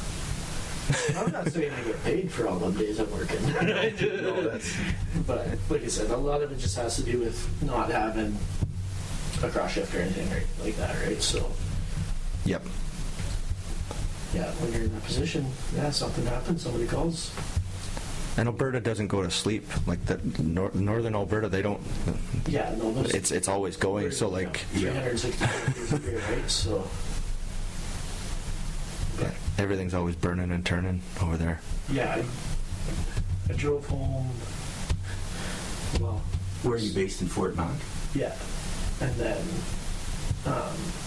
so I was this last shift I went back up north on the 4th, and then I just came home on Tuesday, so whatever that is, 3 weeks roughly I was there. And I actually left at 2 in the morning on Tuesday, and then got home around 10 in the morning so I could make it home in time for all the meetings I had. And I don't know, worked all day, and then worked Wednesday, and then worked a half a day. Well, worked till 3 o'clock yesterday, and then drove down after. Well, worked, had a bunch of running around to do after, then drove down, and then yeah, there we are. And then Sunday afternoon, I'll rip back up and get back into it and work all week. It's Oh man, that's. When do you breathe? But you enjoy it. Yeah, I Obviously. guess. Like, If you didn't, you wouldn't do you? I mean, it's a job. It's a job. And it pays well, right? And Yeah. so it makes it tolerable in that way. I definitely, the thing that I left school for was the work in the field, right? That's the stuff I really enjoyed. Not don't get me wrong, I'm not like, oh man, I wish I was out every day in the shit working as hard as Yeah. I used to. No, but as you move up, yeah, you make more money. You get a little bit more freedom. You get a little bit more perks, but it doesn't necessarily become more fun. Yeah. Right? No, I get that. Yeah. I'm experiencing it. Like, I'm now foreman of a crew, Yeah.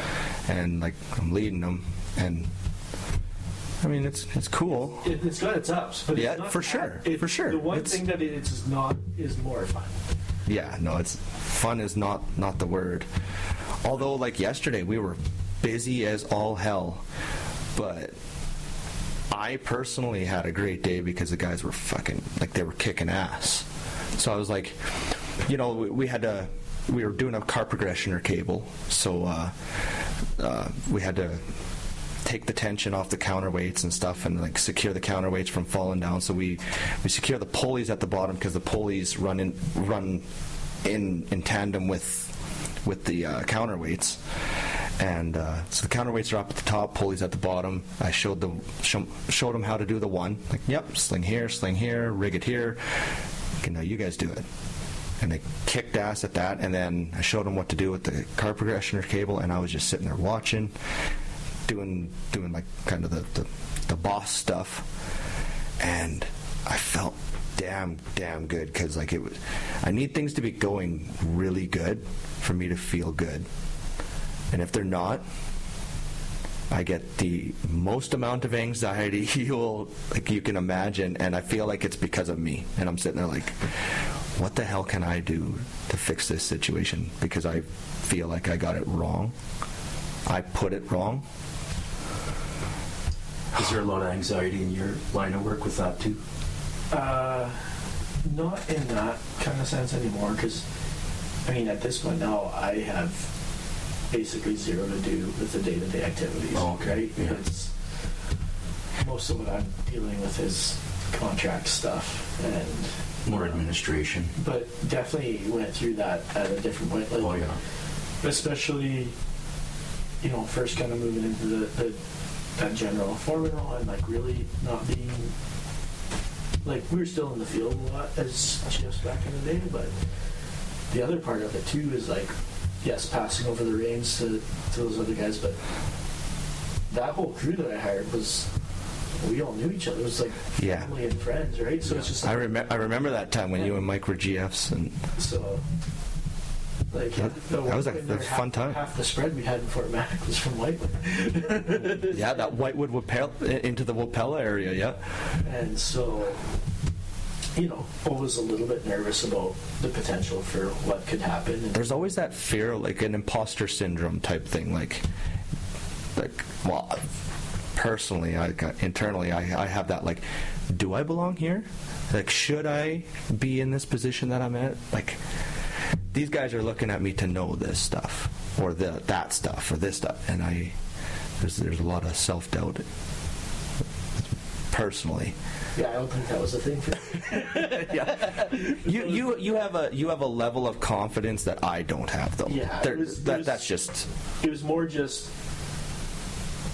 I knew all the little things that I always took care of and looked out for in those situations, and it's like, just, yeah, a lot of it's just hoping that you did a good enough job training. Trusting the process. To know that they are going to look out for the same things and no one's going to get hurt.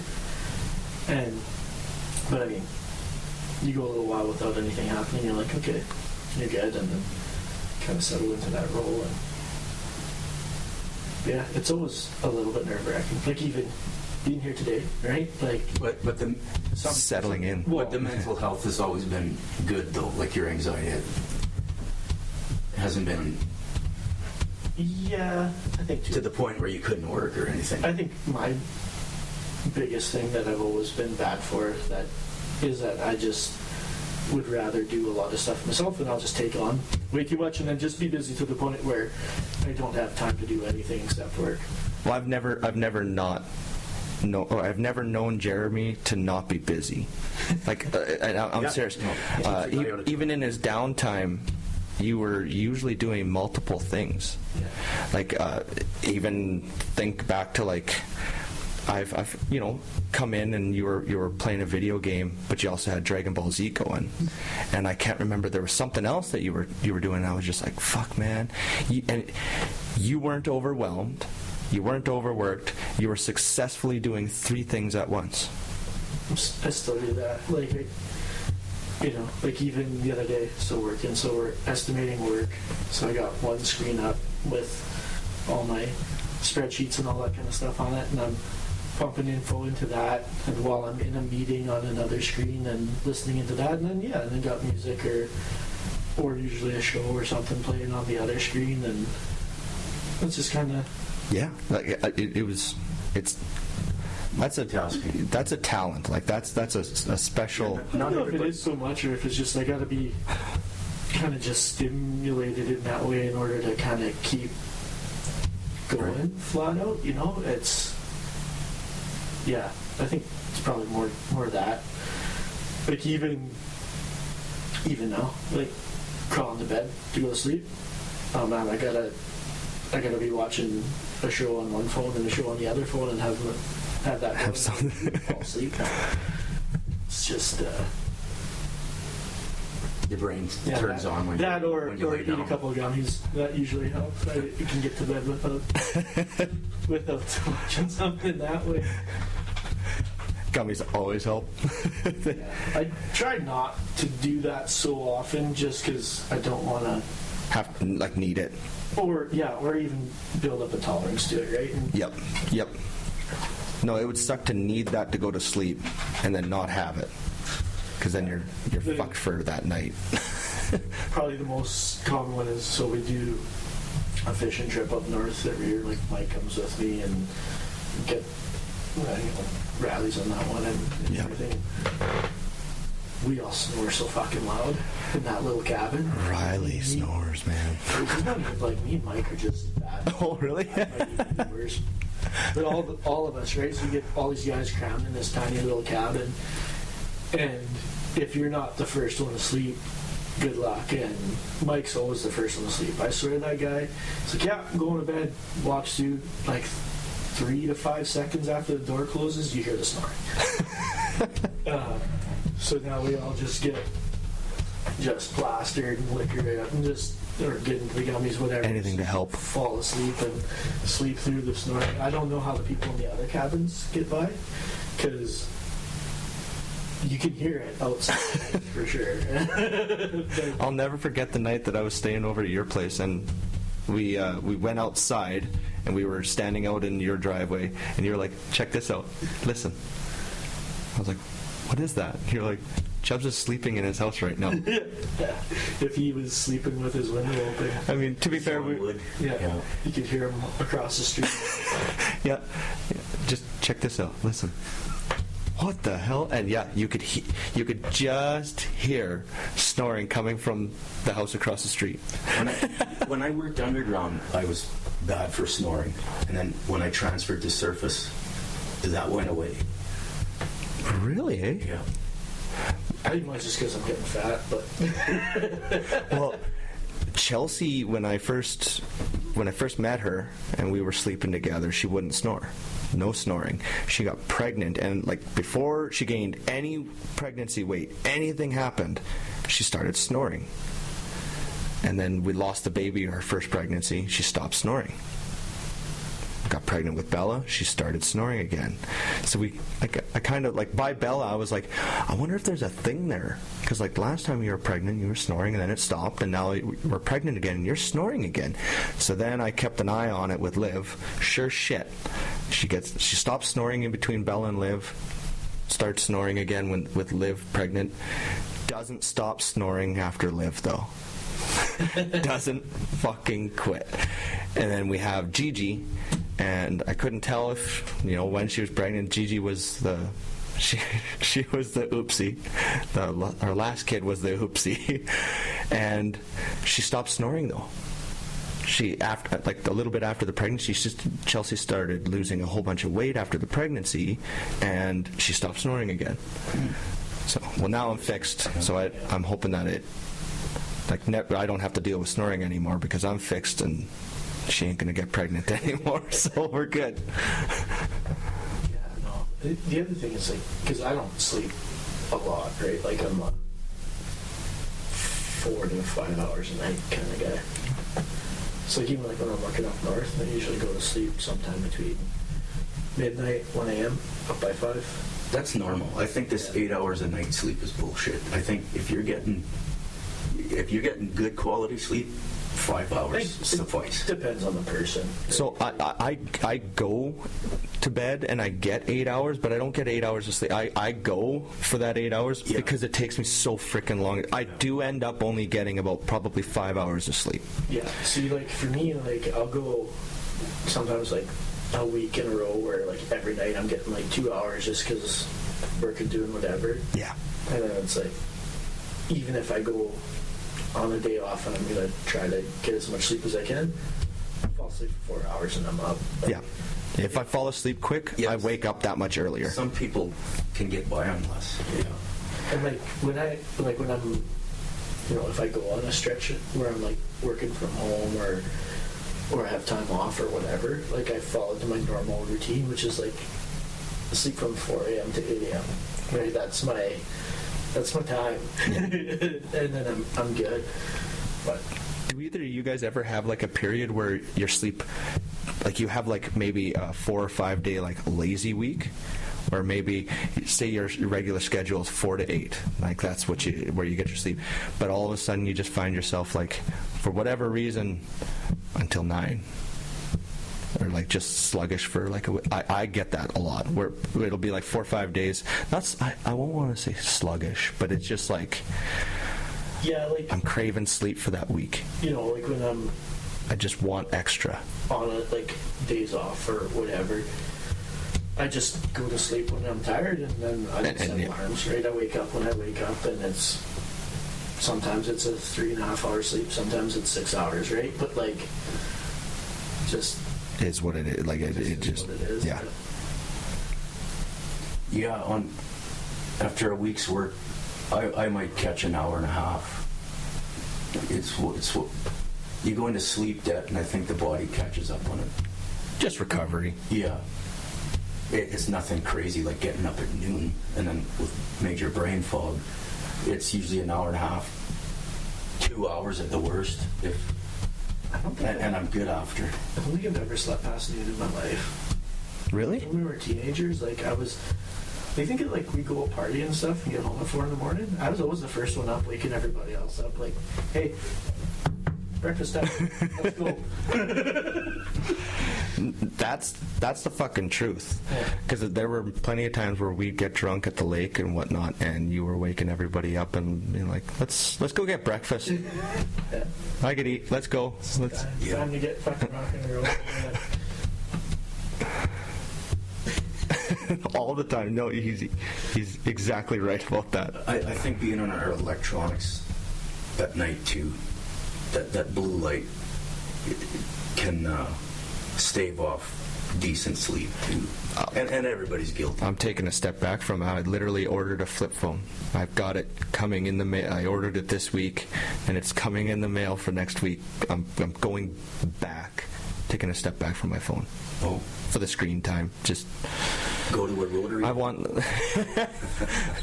No, I nerd out enough as it is. Like I've got enough shit that I don't need to be scrolling through fucking Facebook for an hour and a half each day. Last night, I need to do it I like put on pan flute music, 3 hours long, and I fell asleep to it. I fell asleep pretty good. Chelsea's been using relaxing music and stuff to help with her anxiety and stuff. But yeah, she said she loves it. Helps her focus, she said. Yeah, like I said, for me, it's more of a I don't go to bed until I'm like so tired that like I said, I'll throw something on, have a video, put an hour-long video on, watch the first 3 minutes of it before I fall asleep. The problem. And then 5 hours later, get woke up by the video because it was autoplaying. You went down a YouTube hole that you weren't even fucking really watching, and now who knows what's actually playing now. Yeah. The recommended for you can take a wild swing. Eh? Oh, where you go is not where you started. It's unbelievable how far that YouTube hole can take you.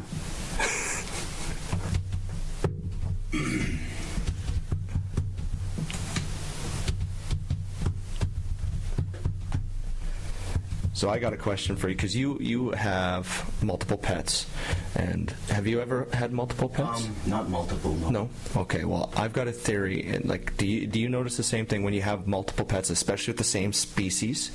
Multiple pets. One's probably going to be calm, cool, collective, and the other one's going to be fucking haywire Yeah. a lot of times. So It's like having kids. we have the 2 dogs, we have the 2 cats. And yeah, my animals are the calm ones, and Casey's are the ones that are nuts. Isn't that something? That that's kind of the way it goes with me. The ones that were most connected to me are very, very, very calm, and the ones that are least connected to me and more connected with the kids and the household. So what's you guys' theories behind why that is? I don't know. I don't think there's anything to... It's gotta be. There's something behind everything. Yeah, there is, but I Does a pet take on the personality of its master? Of its... To a point, for sure. They feed off the energy, for sure. yeah, and I don't think it's just the person, but like you said, it's the environment, right? Like if, Yeah. You know, if you have a dog in a household full of like a bunch of kids, and it's always that, like, then one of 2 things can happen. Dog's either going to be fully into that and it just hypes them up more, or they're not going to be into it and they're going to go seclude themselves away and they'll be even quieter than they would have been. And so it depends both on the nature of the dog and the environment, I think, and Maybe the age of the dog, too. yeah, for sure. They'll pick up on your They current age 7 energy years, as well, they too. age 7 years every year, so... Yeah. Actually, I've seen a thing about that where they, like that whole 7 years, dog years thing. So they have this new scale that's out that's like, it's kind of the same, but like it's,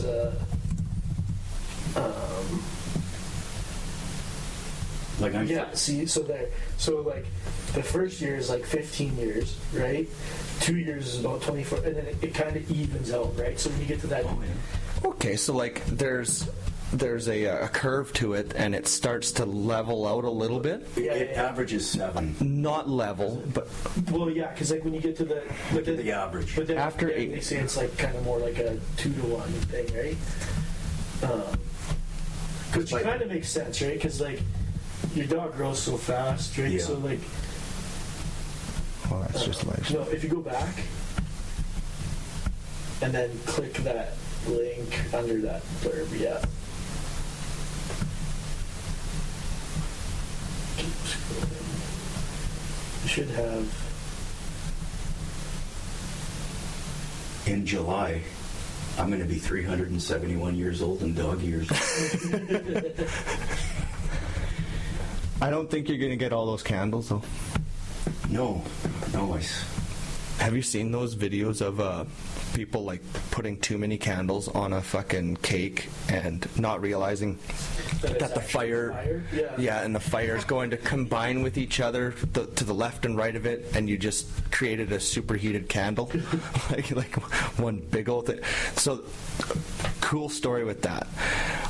We were drinking at the lake, and I forget whose birthday it was, but it was someone's birthday, and we have a cake. It might have been Bella's birthday, but we have a cake, and they grab sparklers, and they put sparklers on the cake, and then all the women decide, oh, we should put all the sparklers together in the middle of the cake. So they do. A big wad of sparklers in the middle of this cake. Who decided that? The girls, Chelsea, my mom, Oh, okay. and Jen.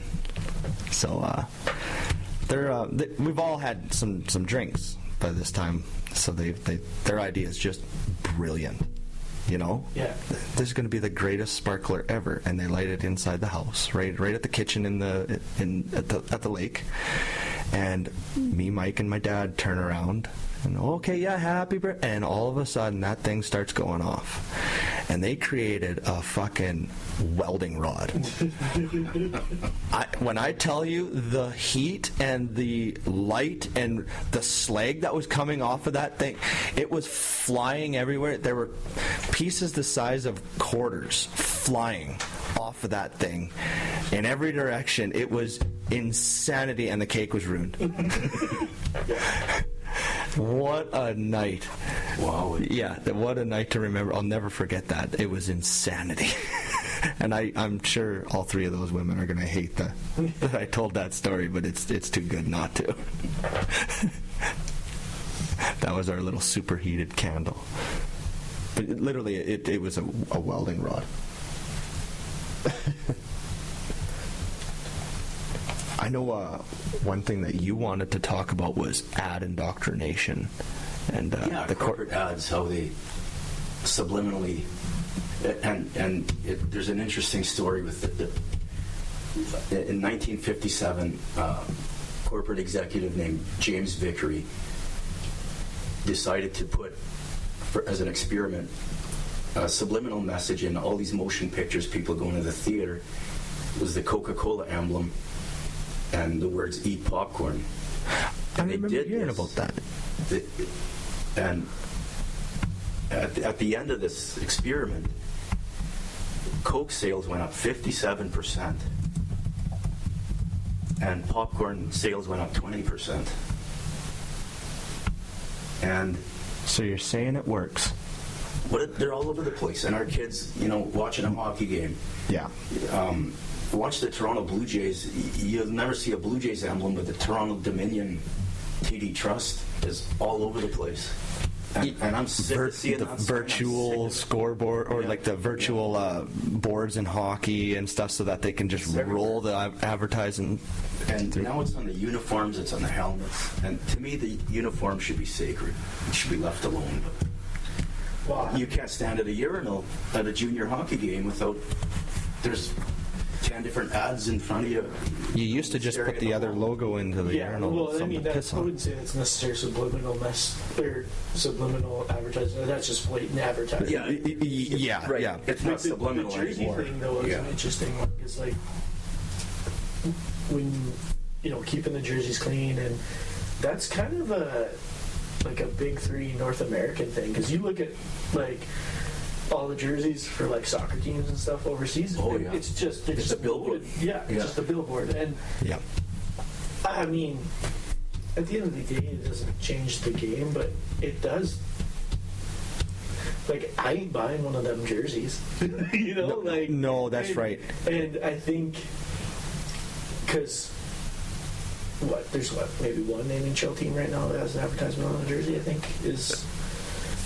I think there's only one. But, like, I think it has more to do. But what's it doing to young kids? It's teaching them to consume at a young age. To a point, like, I know that, like, the other thing, though, when you look at, like... I guess no. There's more than that, because the Toronto Maple Leafs have dairy farmers of, like, the milk. I think they all got them now. I guess, yeah, because then they get, yeah. So every team's just got one For now. ad for now. They pick. Okay, yeah. Yeah, so, like, but you think back to, like, when we were kids, right? Everybody's jersey had some sort of ad on it, because that's the business that sponsored minor hockey to buy those jerseys. Yeah.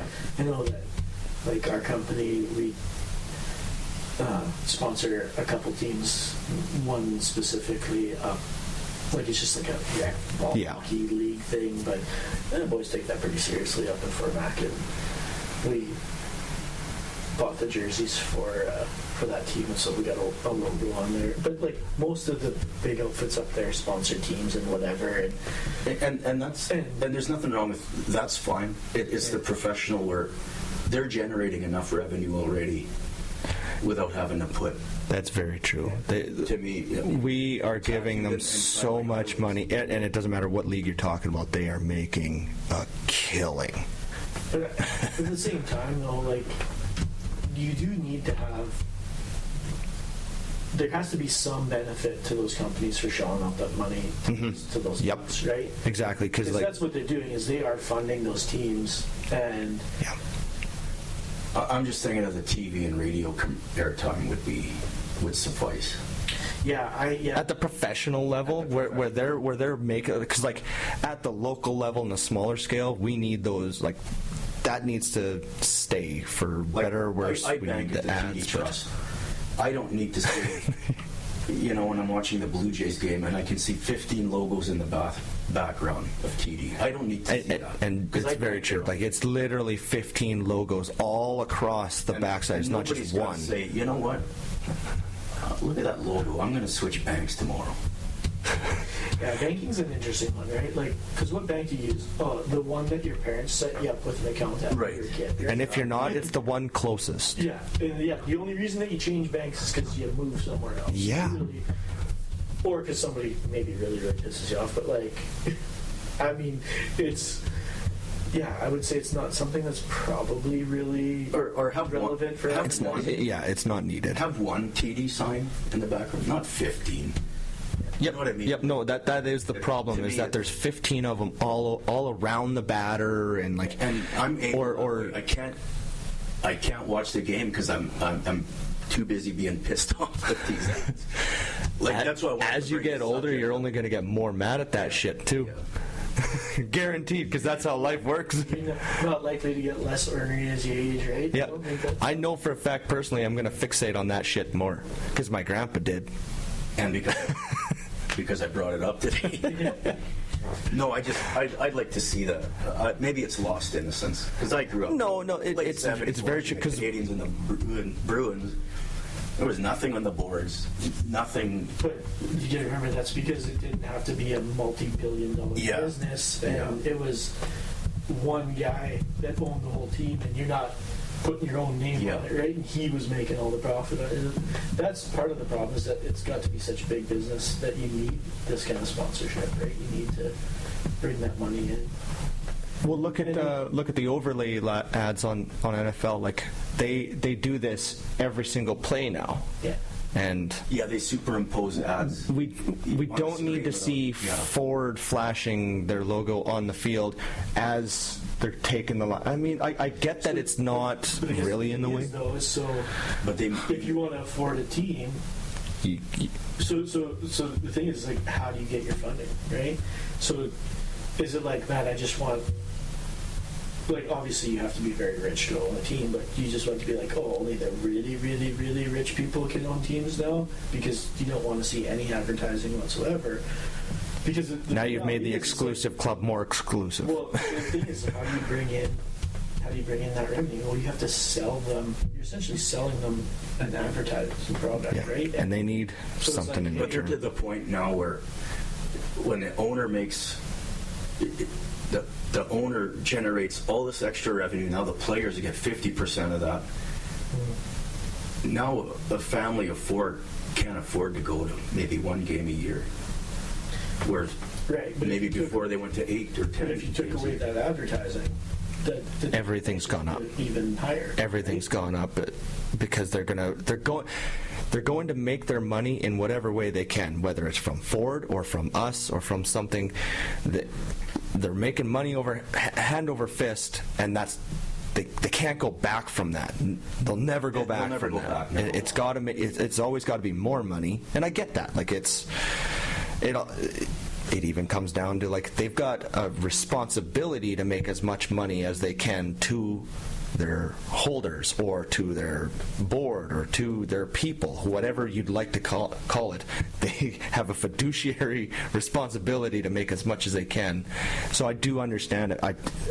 But it's so overboard sometimes. Yeah. It's just I understand so. it doesn't mean I like it necessarily. Yeah, right? yeah. It's- Yeah, I absolutely detest it myself.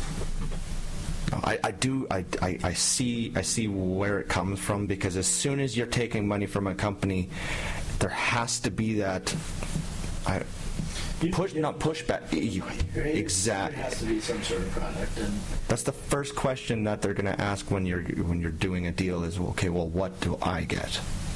I'll give you this, but what do I get? Yeah. And it comes down to that. Now it used to be like the Maple Leaf Gardens or the Forum, or now it's for $20 million you get your corporate name put on the building now, and Yeah. it's yucky. it's just then part of that though is because you have to fund that building Yeah. in one Yeah, because way or the other. Yeah, they don't. These buildings don't go very long now. Maybe 25, 30 years to get a new building. Yeah, A lot of you know, and a new one's Texas Rangers, I think, 25 years. billion, right? Yep. Texas Rangers, they got 25 years out of their, and they had the nicest stadium in MLB, and they went into a bigger one.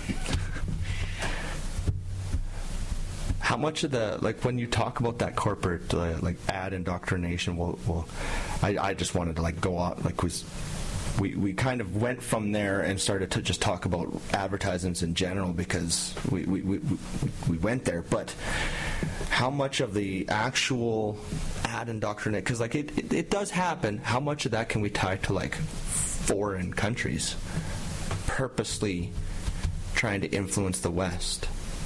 No, I think the West has influenced their, yeah. Could we be doing it to ourselves and they're just like, cool, this is great? Well, they've got, like you were saying, their uniforms looking like billboard ads in European hockey and soccer and that. For us, I would like to see the uniform just left out of this bullshit. But that's me. The jersey, anyway. You Slap could some do it. Stickers on the helmet, on the pants, whatever. Yeah, no, that's... Yeah. You can keep that small area clean. But I seen an interview, well, it was at Bowling for Columbine. They were interviewing Marilyn Manson about how kids they're put into fear now. They put the fear into kids with this advertising. It starts around age 13 where he was explaining, if you don't buy this pimple cream, the girl next door is not going to have sex with you. So the fear starts at 13 and it gets you consuming. That And they was keep feeding you kind of started with the cigarette companies back in the day, where it was like, if you ain't smoking this, you ain't shit. Like, If you can keep people in fear, they'll consume. no, it's effective. It's an effective strategy. Like, that's why they use it. Scare you into buying the stuff. And it was they were interviewing him in the show. I don't know if you guys seen it, Bowling for Columbine, at Columbine shooting, and he said these kids now, this generation, they're in fear, and it starts with these corporate ads creating this fear. That's why I kind of wanted to talk about this subject, because it was really interesting what he said. And they asked him, well, what would you have told these kids that, these two kids that did the shooting? He said, I wouldn't have told them anything. I would have listened. I would have listened to what they had to say. Nobody's listening to kids anymore. I was just going to say, there's nothing to tell them. Like, what could you tell them that would actually... I feel like you couldn't tell them something that would change them from what I feel like they were going to do what they were going to do. And telling them something wouldn't really... Yeah. And it's more talking in general about listening to what kids have to say. And catching them early for the mental health thing. Because if you don't, some slip through the cracks. I feel like kids are being listened to more now than ever before. Like, kids are getting listened to. Not to say that it doesn't need to happen more. Well, that's a good thing. If Yep. you think that's happening. That's a good thing. I personally know of a lot of adults who listen to kids pretty damn good. I mean, I know of those who won't and are stuck in their ways, but I think we're coming to that. Like, there's a turning of the tide a little bit.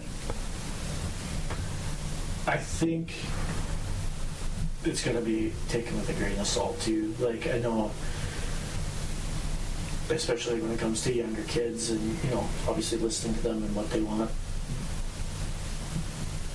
But let's be real, they're not the best to judge at what's good or what's bad for them, right? Like, if you just, when it comes to different aspects and parts of their life and what they need and what they don't need, if you give a kid an option, they're going to eat candy every night for supper, and obviously that can't fly, right? So, Yep. And I think part of what's happening now with society and everything is people are just just give them whatever they want, right? And then you you develop kids with this kind of the opposite. Where Take they care go of the from- immediate small from feeling problem like they right don't now. care, that nobody cares about them, they don't matter at all, to this Entitlement. entitlement, yeah. and Inflated sense. self-worth and you know, Yeah. what matters to me and what and how things affect me is the most important thing, and I don't think that's necessarily the best route that we're going down either. I think Keep it between the lines. yeah, you know, like that middle kind road. of the way we were. It's like, well, your parents will listen to you to a point, but also like we don't want to hear you get the fuck out of the house and go have fun. And you know, I To this day, we one grew of up relatively well balanced. yeah. Most of us anyway. So this inflated sense of entitlement, does that play into the gender thing? Like people claiming that they're not male or female, they're binary, and they have that right to be binary or whatever. And non-binary, or what's the word for? Yeah, sure. Like, and I'm nothing against that. You do whatever you want to do. I guess more the sense of entitlement comes with the fact that, like, here's the thing. I'm going to go, I like hunting and I like fishing. And regardless of how other people feel about that, or how other people are, like, I do what I want to do because I'm doing it for me. If you doing what you want to do is only going to be validated by me applauding you for it, then it probably has a lot more to do with others thing, like with that sense of self-entitlement and needing to feel special than it does with actually doing that thing or being that way. You know, like. To me, I just don't need to know. I don't care. Like, we don't like. Be what you want to be. Exactly. Like when I say that, like, I don't need to know, I'm not saying I don't want to know. I'm just saying, like, I could know and I couldn't know, and I'm okay not knowing what you are in terms of binary or non-binary. I just don't need to know. I'm okay. If I like you, I like you. If I don't like you, I got my reasons for not liking you, and I can guarantee you it's not because of binary or non-binary. I can guarantee you it's directly related to how you've made me feel. That being said, like, you know, there is a good chance that I'm going to be pretty biased towards you being a kind of self-absorbed individual.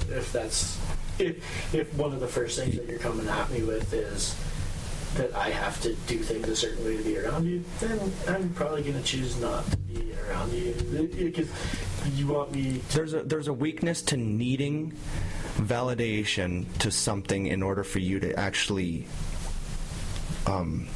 How do I put this? If I have to behave, speak, and talk a certain way in order to be your friend, and that isn't just how I normally am, we're not really friends. We're not really. We're not really friends in my mind. Yeah. Like, we're not really friends if I have to act a certain way, because I wouldn't expect you. Like, well, What if you get a person's pronouns wrong? well, but Can I you mean, still be their friend? like, They're probably not going to want to be your I friend. expect you to act a certain way for us to remain friends, but that way is just kind of who you are. If you suddenly were a completely different person and were just a dick all the time to be around, then I can't blame you at the same time if I've changed. Yeah. I can't.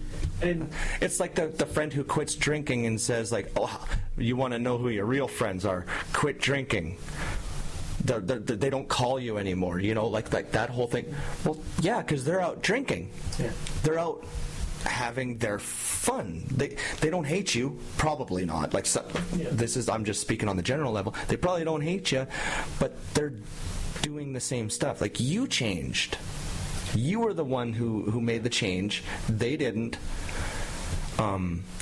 That's just on the drinking. Like, that was just But it's not transition. Like, I don't think that you way. make a group of friends because you have a similar set of interests, and somebody decides that they're no longer interested in that and they actively dislike it, then yeah, you're probably not going to get along with that person, especially in those scenarios and those settings. And then to tell that person, hey, guess what? Actually, no, you have to continue to like this and listen to us talk about it all the time. No, that's just fuck off, man. Like, It's not healthy to be that outward with seeking validation in any way. You can't require validation in order for you to proceed in any way, shape, or form. That's just not healthy, because then like you are equating your own self-worth to what other people think of you. How healthy is that? It's just not. You would hope that your group of if you quit drinking, that your group of friends would respect you for it and not have to be outright non-friends. Exactly. Yeah. No, that's when right. you go to the bar, They're not. that you're not going to get an invite. Right? Exactly. Yeah. They're not going to call you anymore. I'd argue that's a friend being a good friend. The bad friend's going to keep calling you after you've drank and go, "Hey, come out drinking. Hey, come out drinking," and you've explained it to the person 20 times. That's not me anymore. The bad friend is the one who keeps. The good friend is going to respectfully not call you when they're going out. But I mean, maybe it's like it comes down to a self-pity thing. People evolve, and you have your social group. People evolve at different speeds, and yeah, it happens. How often can you alienate somebody, or like people? Just speaking on a general level, how often can a person alienate so many people and at the same time feel so pitiful and so sorry that they don't have anyone there, but at the same time they're actively alienating everyone around them and then feeling really bad that no one's around for them? It's like a vicious cycle. It happens time and time again. It's a real thing. I think a lot of single women are going through that they grew up with the feminist movement, because a lot of women between age 35 to 45 group, they're finding out that they went the career route, they got no spouse, no kids, and they're unhappy now. They're finding that they're lonely and they're not happy. I think there's a lot of them. It's getting to be an epidemic. Yeah, and it is for men too. And I think the number one thing with all of that, what it all boils down to, is people for some reason now expect perfection from other people. It's like you gotta, if things aren't, like you talk about relationships. People used to leave relationships because they were bad, right? And now people leave relationships because they think there's something better. And I think a lot of it just has to do, everybody is, everyone's busy, everybody's working, everybody's doing whatever they can to make ends meet. Because it's fucking expensive to live now, right? Yeah. So people are just constantly grinding, and it's kind of just I don't want to have to deal with somebody else's bullshit. So if you're not perfect, away you go. And because of that, for whatever reason, right, it's people just are unwilling to, and I think a lot of it too is, when they're not perfect too, they don't want to have to change the little fucking quirks and shit that they have, and so people are just they're a lot less tolerant of other people these days, and because of that, I think you see a large divide between the people, like between men and women especially, right? Because there's lots of single women that are the latest 30, statistics. 40, lots of single men though too, right? It's the same thing. The latest statistics: 75% of all women have somebody waiting in the wings. They're monkey branching, the term. Well, that comes back to men are so interested in women that like a woman can go out and this is married women too involved in that 75%. They've got a guy waiting in the wings in case their relationship. Well, I know that they're even before That's a staggering number, though, isn't it? I know for a fact that there have been studies where men and women were asked, do you have someone in mind? If you weren't with your partner, do you have someone else that you could probably live with? And an alarming number of women did have someone. Yeah, and 3 out of 4 is the latest stats. I do remember that there was a study that was a lot of women did have My someone in mom, mind. I never ever saw my mom looking for validation outside her marriage. It was just a different time, I guess. Back in the day, role to play, she plays that role, continues to this day. there were some strong women to come out of the time period. Like, Today's women hold sex toy parties where I could not picture my mom and my aunts ever fathoming having a sex toy party. and to me, that's a hilarious thought, to take somebody who would never go there and put them in one. To me, that just sounds hilarious. Like, I imagine my grandpa, my old grandpa, and Jeremy knows who he is. Like, imagine him at a sex party. He'd be so mad. It'd be hilarious. I'd love to sit next to him and just egg him on. That would be But yesterday's magical. women didn't need validation. Our grandmothers didn't, outside of their marriage, they didn't need validation. On the flip side, I see a lot of women who don't need it now, though. Like, they are strong. Like, they don't need no man. I don't need no man. You know, like that thing. Like, Yeah, but I'm talking women involved in a relationship, yeah. Yeah, I looking think, outside of that relationship for. yeah, it's. They want to know they still got it, but is that? Yeah, I don't know. Do you have to know that you still got it?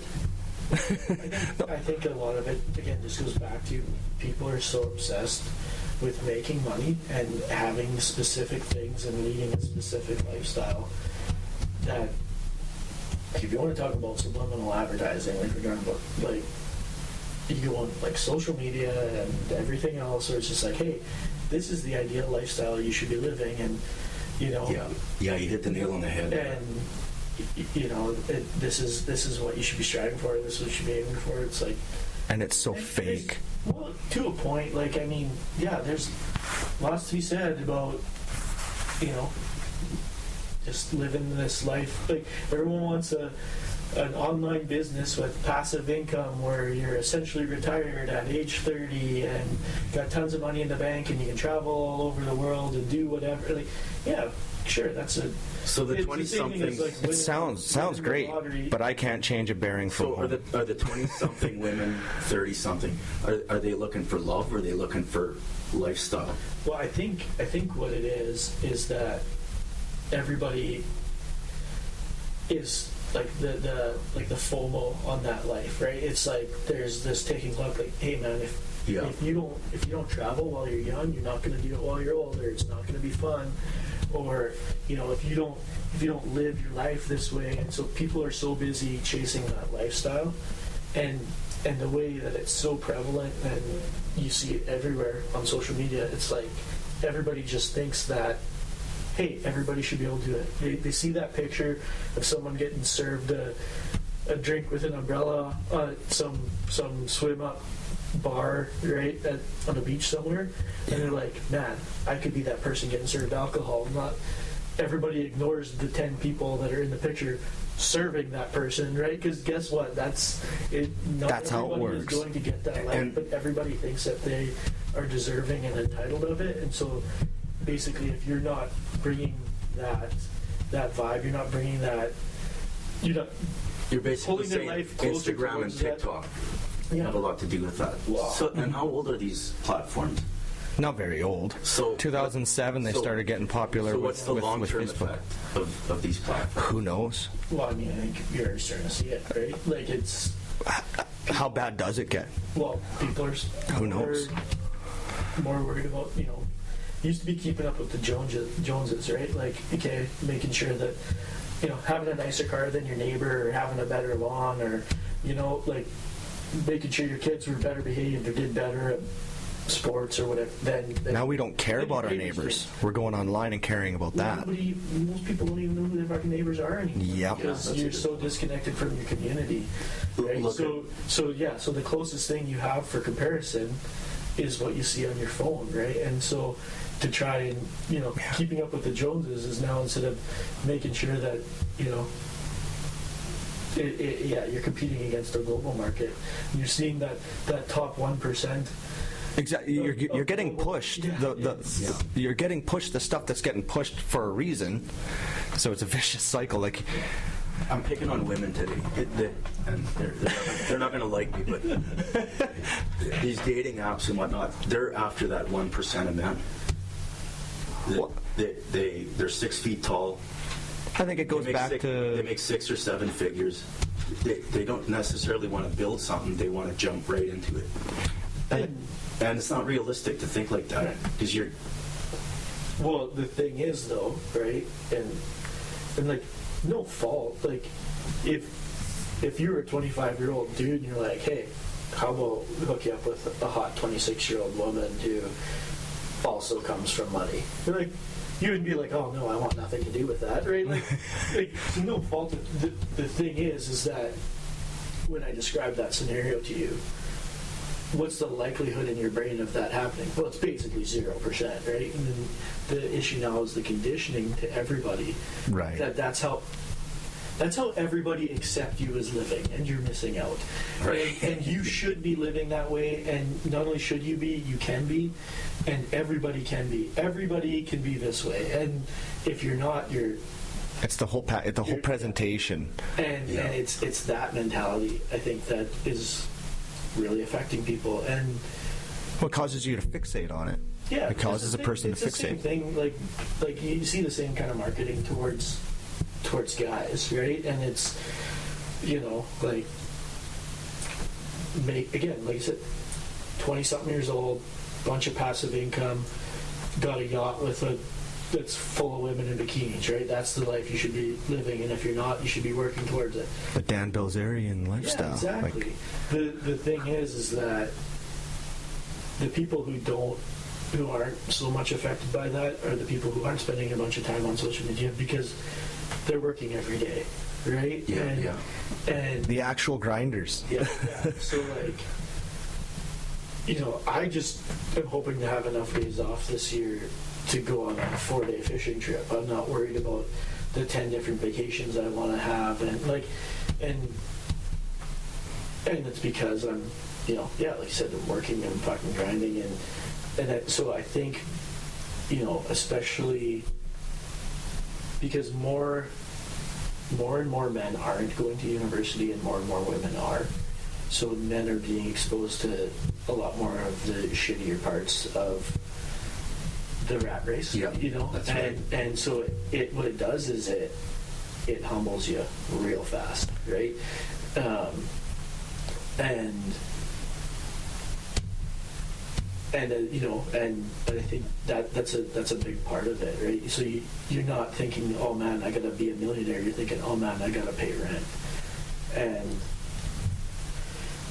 when you're in university in the dorms, and you just worry about studying, you're kind of extending out that adolescent kind of lifestyle into the point where now people are coming in and they're like, oh, well, I'm entitled to these things, and this is how my life should look,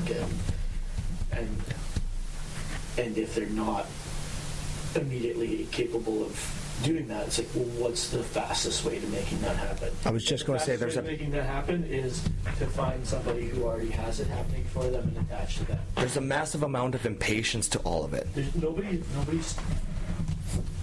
strives to be middle class, right? Like, It sounds so terrible. Middle class sounds so terrible. Yeah, and Like, it sounds terrible. you know what?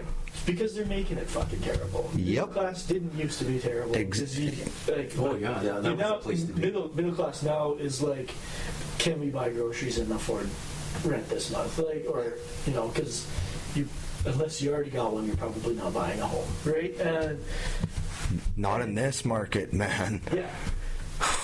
The 35 and under crowd, they're starting to realize that right now they're not going to ever be homeowners. But the 35 and under crowd, how do I put this without offending them really, really, really badly? I say them as if I'm not. I'm not 35. But I'm just saying, like, I'll say it. We feel like our degrees, we are owed something from our degrees. There's a massive amount of entitlement with, like, I'm educated, or I've got this, Well, what will the world give me now? even Whereas our dads are like, I say dads because I just think of it as a men type.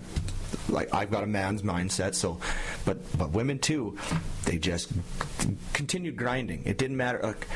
Got my degree, whatever, grind.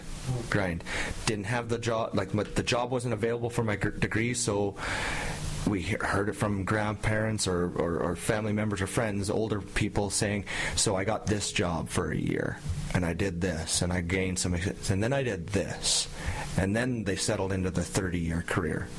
It only took a couple of years for them to figure it out, but they put their bullshit aside, their entitlement aside, and they just grinded. And when we hear the story, we was just like, well, Granddad had it so great. They did, with the money-wise and inflation and stuff, but there was also this aspect of, like, they just grinded. So, okay. They put their shit aside and grinded. Another thing, though, too, that comes with that is, you know, you go back again to when things were more locally based than they are globally, because now it's more globally based, right? And, you know, most people work for multinational corporations. Yeah, right? the mom and pop stores are. And the problem with a multinational corporation is that they're just there to maximize profits. Not that mom and pop operations didn't want to make money, but you were making enough money to make a comfortable living, not trying to maximize the profit so that you could maximize a share price so that you could make your shareholders billionaires, right? It was making enough money to pay your rent and do whatever. And now, as you make that move in, you know, companies just become more and more and more and more profitable, and they're doing it off the backs of cutting costs wherever they can, and a lot of time that is shorting people on money. Big corporations don't care how much money the lowest level employees are making, or even the middle management employees, right? It's just, what's the lowest we can get away with paying someone and still being functional. Yeah, because Walmart in the States, I think the majority of their employees are on food stamps. And they're one of the richest companies in North America. Yeah. And it's like, at the same time, I understand why if you're a company that employs 2 million people, should you be making a few $1 billion? Yeah, that makes sense, right? Like, I get it. Yeah, exactly. But, like, 'cause, there is a lot of investment that goes into making that money. You should be aiming for a certain percentage of return on your revenue. Like, that all makes sense, but the difference, right, is because it's multinational, because it's global, things are no longer personal on any kind of level. You compare that to, compare that to maybe like the old Massey dealership in town, and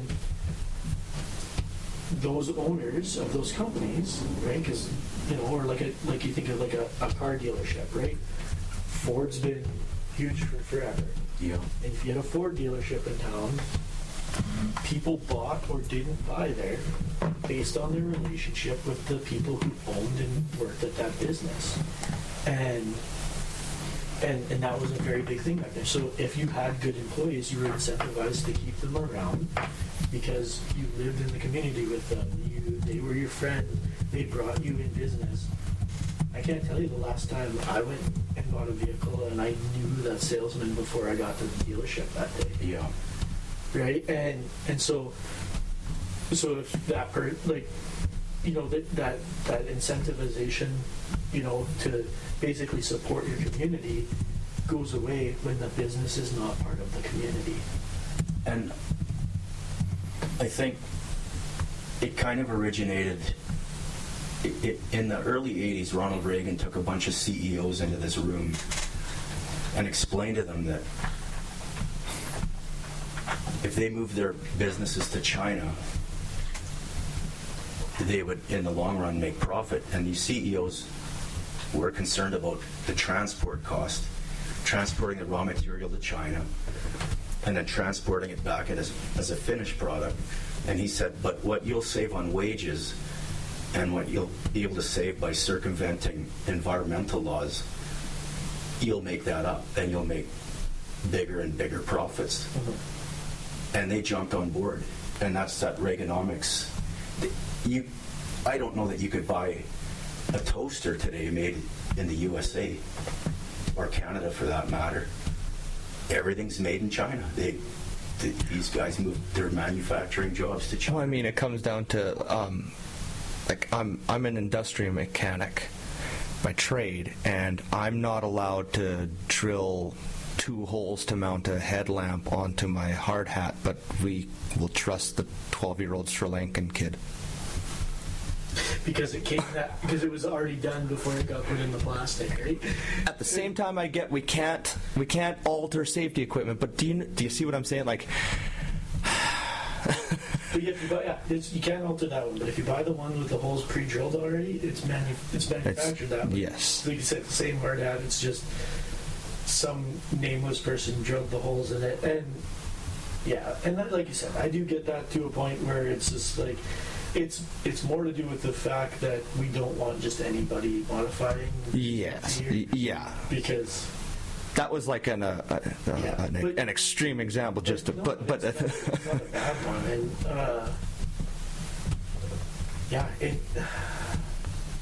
I don't know, the part of that whole doing thing overseas though is because it is cheaper, and the fact that it's cheaper to take raw resources, transport them halfway across the world, build a product, and then transport it back as a finished item, and then pay tariffs and taxes on it both ways.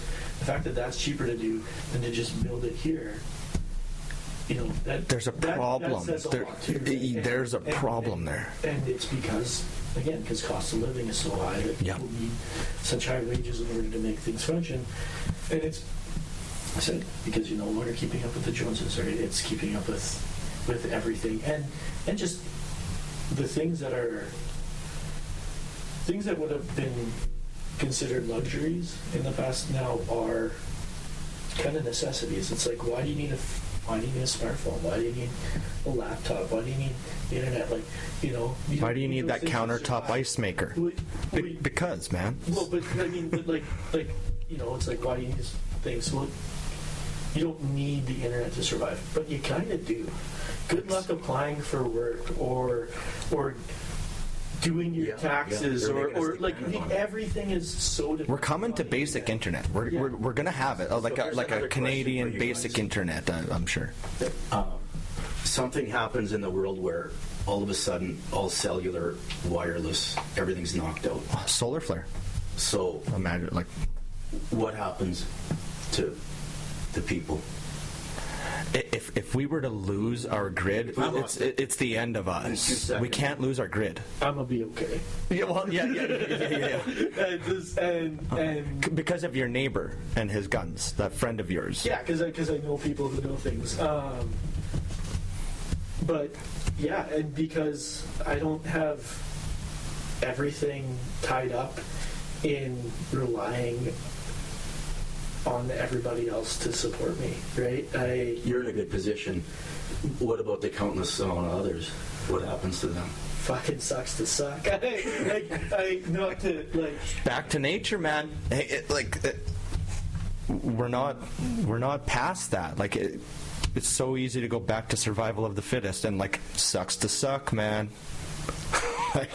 Sucks to suck. Is this going to happen in our lifetime? A solar flare happens all the time, and all it takes is for a solar flare to come our way, and it could take out our grid. I mean, I don't know about the sun sneezes. When you talk about the conspiracy theorists and all this, it's like, yeah, man, this is coming. I'm not 100% down the Soylent Green path yet on the conspiracy theory side, but not because I don't think that, for example, the government wouldn't do things like that. More so, I think they're so incompetent that they can't actually. Because it comes back to their career fucking politicians. Yeah. They only know dirty. Do I think there's a bad conspiracy? No. Do I think it's out of their good intentions for us? No, I think it's more out of their incompetence. Yeah. So I guess that's kind of my stance on the whole thing. But so do I think behind the government, the deep state, would they pull something like that off? Well, absolutely, they would if. Well, to what benefit? Right? Because because we know the number one benefit is, like, we talk about the number one thing behind every conspiracy theory and every whatever, right?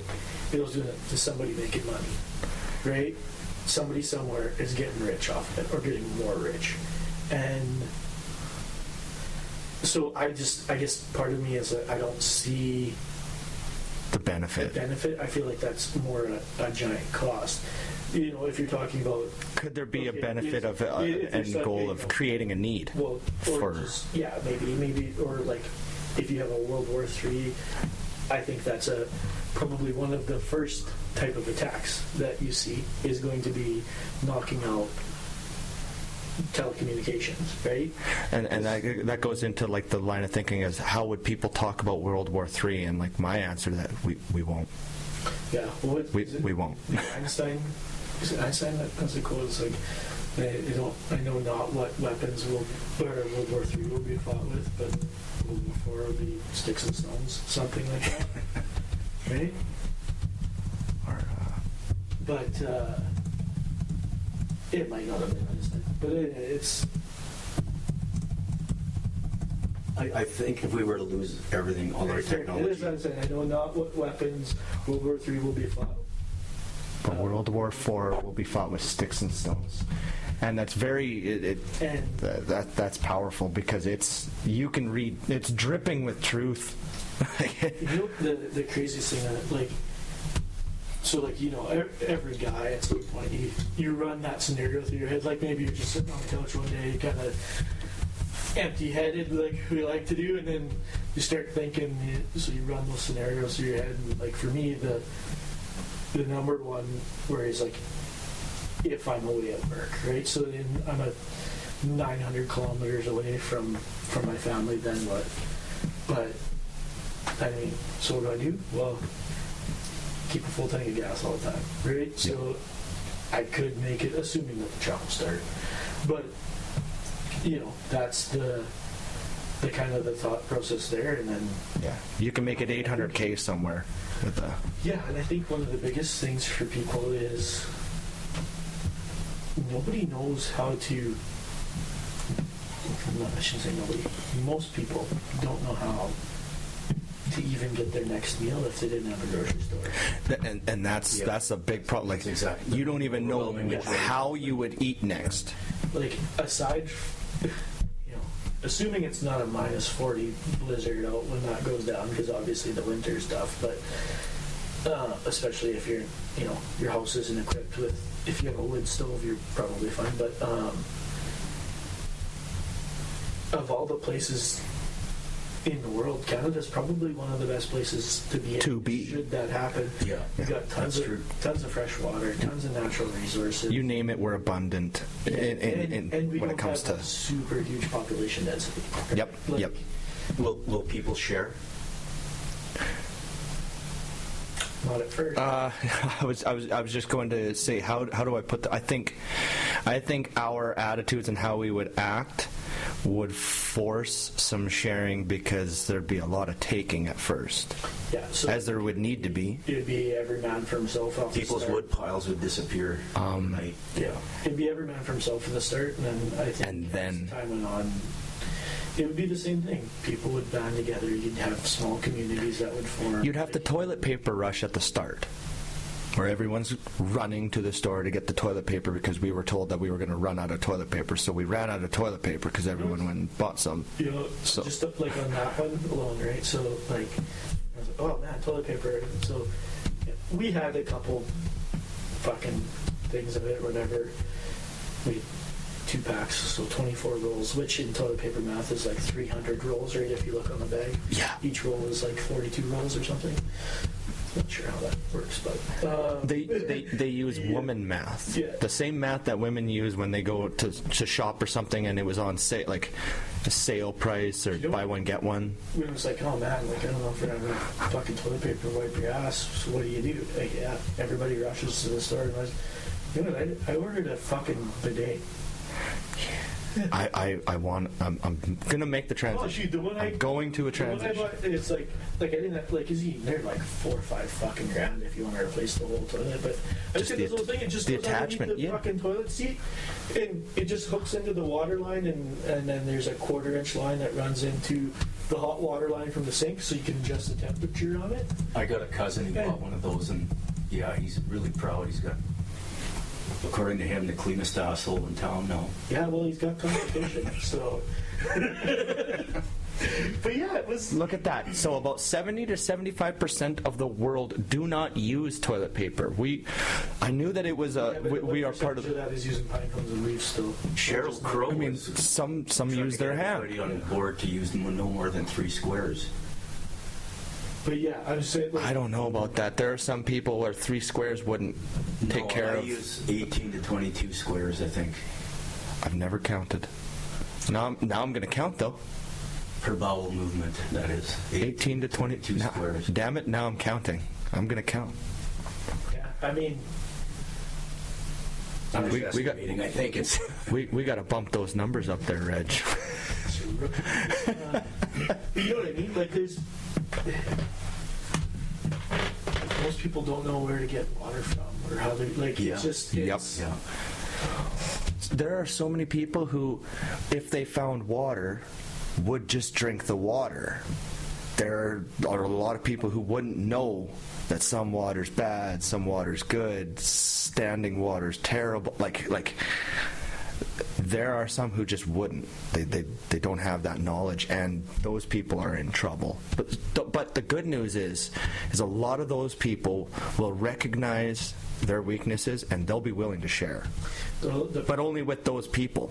But I think in the event of a major something catastrophe, I think toilet paper would be the least of our worries.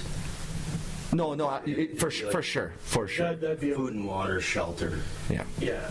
But I definitely like just thinking about like that Even initial personal rush protection. was.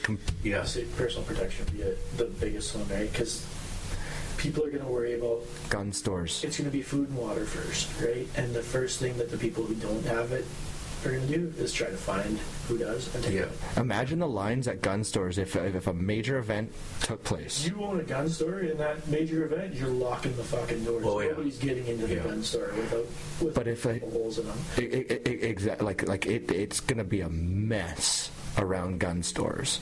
If there's a big enough event, that's the worst place to be after. Is gun stores, because people will be desperate. Imagine how desperate people will be if there was a major event and they never touched a gun, and now they realize, I need a gun. Last year I was looking at buying like the dehydrated meals or whatever. Okay, yeah. Are you a doomsday guy? Prepper? I'm not Getting there. but I'm getting there. I'm a little bit. I'm borderline everything. What do you think on it more so now? That I've told he's got a very diverse range of interests. Yeah, like yeah. very diverse. Even like, yeah. So I'm not full blown prepper. I don't have a bunker yet. But like, Yeah. The city regulations, they stop that. Just simple things like books on tanning hides, books Right. on Yeah. how to on different kinds of gardening and how to properly store seeds, and books on what plants and berries and stuff are safe to eat, and just to have that knowledge there and have it handy just in case. And then, but yeah, like those meal, so they're sealed in packaging, that's sealed inside 5-gallon pails, and they deliver it on crates, because it was like 10,000 meals, I think, for like 26 grand, and I was like,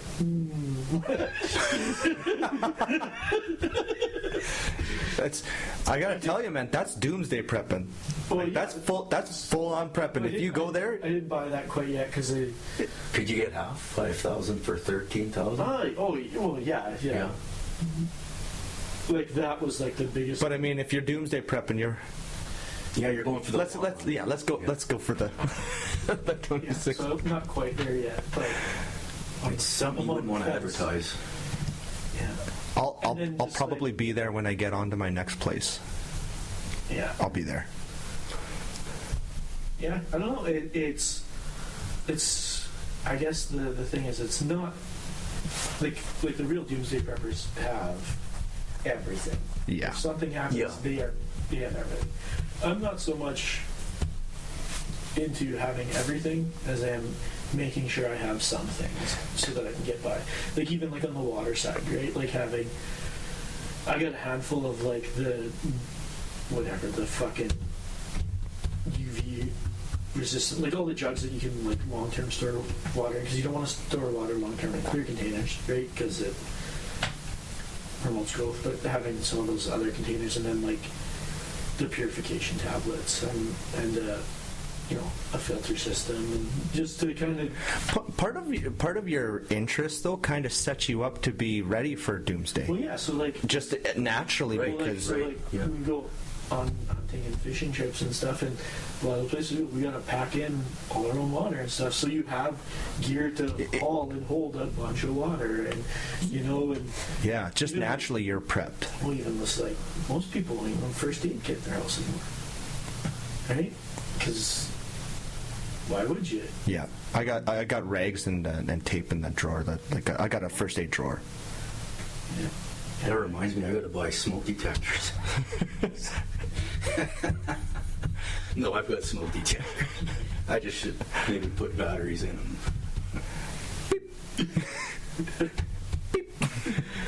Every apartment building, every single apartment building, if you go into the hallway and you wait 30 seconds, you will hear one apartment. Someone's got a smoke detector that needs batteries. Yeah. If you live in an apartment building, that's the truth. Like, you will hear it. But yeah, like I said, just having some, right? And then yeah, just not being completely without. It's not important to have spending- these discussions. It's not really spending- good talk. Yeah, because I'm not like. Would you be better off? Would you be better served by like being the guy that has the bunker in that scenario? Sure. But the thing is, that scenario is not a guarantee, right? And what is guaranteed is that I still would kind of like to enjoy my life a little bit, so I'm not putting every available Yeah. effort and resource towards that kind of stuff, right? But yeah, it's. But like, if a zombie doomsday came, where's your place? What are you picking? What's your base? First one. Got one? Well, yeah. So, solar flare aside, how close are we to a nuclear war? Honestly, Are we as close as we've ever been? We are. I think we've we're all- any closer, but I don't think we're any further away. I think. I was just going to say, I think we've always been so close, and now we're just hyper aware of how close we've always been. That we You feel got a like guy we're closer. Vladimir Putin, who's painted into a corner here now. The thing. Well, there's Yeah. that possibility he'd use one. If he uses one, would anybody reply? Well, yeah. I don't want what I say to be misconstrued, but as being like a Putin apologist or against Ukraine or against Russia or anything, I just don't know. I'm uneducated about that, but I do wonder how much of what we know of Putin is just because of what's being, like, how it's being presented to us. Who is he really? Is he as bad as some people say, or is he as good? Like you look at the stuff from Ukraine, right? I just don't know. People act like Ukraine is this. There's corruption in that area that- for these freedom fighters that have just been struggling. And yeah, you go look at the same news outlets and what the news was on Ukraine a year before that, and how rampant with corruption. And but the number one thing, again, when you start looking at all that news and everything, and everyone talks about how fucked up the world is today, and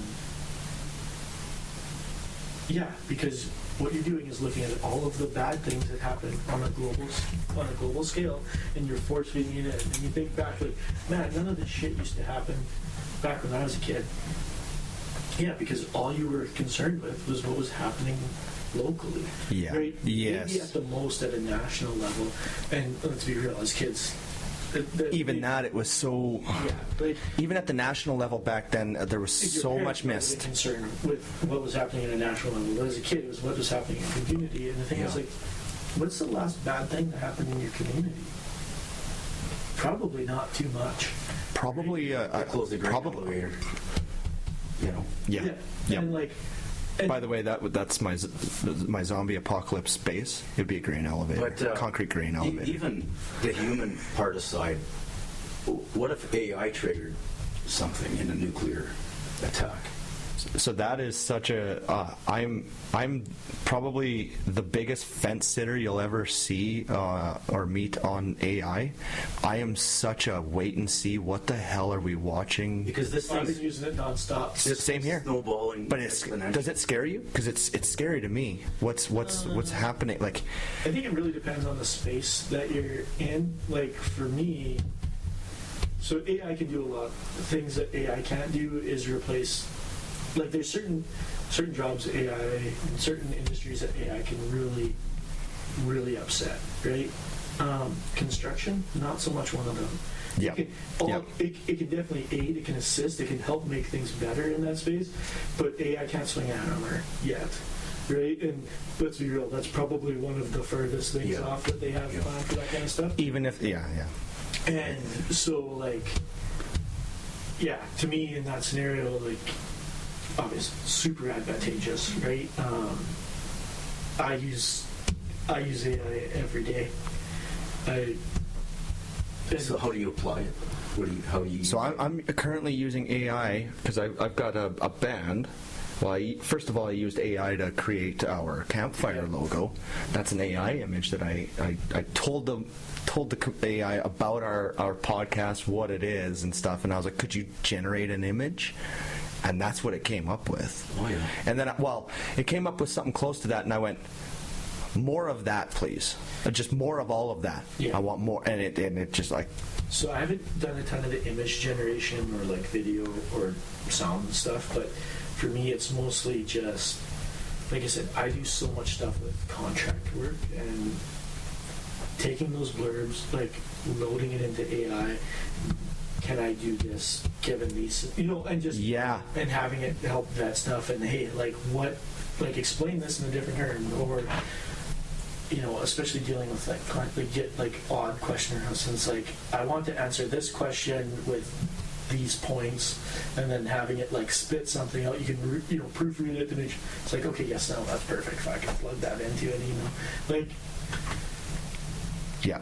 You wouldn't believe how smart I can sound. To that point, though, it's very powerful because I'm doing the exact same thing, just not company-wise. Singer-songwriter. I'm a singer-songwriter, so I write music, and every single one of my songs is attached to a big story because, well, I'm a Coheed fan, so naturally I'm just going to fucking do what kind of they do. So I've got this sci-fi story, and that was some of those pictures I was telling you. I'm using AI to help me create the characters in my story that are in the lyrics. So here's some characters that are in the story and whatnot. But I'm also using AI. I sing... I took every song and I posted the exact, like the lyrics to the song, and then underneath it I gave a description of what was going on inside the song and how it relates to the story. Then I sent also a message detailing every character and a summary of who that character was, and then also where they fit in the songs. And then I asked AI, like, given what I've given you, do you see any plot holes, problems? And like it'll give me like, there's a potential problem here, and then I'd have to clear it up. Oh no, okay, well there's no problem because this took place later on. And then it was like, it's just allowing me to organization wise, AI is killing it for me because I'm creating a universe with AI right now, and it's so fast. I even asked it, the last thing I asked it was, given everything that I've given you, could you take my one song and create like a comic book story around that thing? And it went off, and it started great and went terrible, but like even that I'd be able to be like, change that last part. Yeah. And I'm like, still takes work. And, So it must help with the cost cutting oh yeah. for your construction. It will. Oh, For the construction side, yeah, to a point. I know, like, bureaucratically, Or efficiency. efficiency would be a Yeah. big one, right? And just, yeah, like, again, like, for most of what we do, it's physical labor out Yeah. in the real world, so there's not so much you can do with that. So could it replace human resources? Are we at that point yet? I think it fucking it Toby. really depends on the industry. I think probably in Let's get rid of Toby. Yeah, so Let's just. I think for a lot of scenarios it can.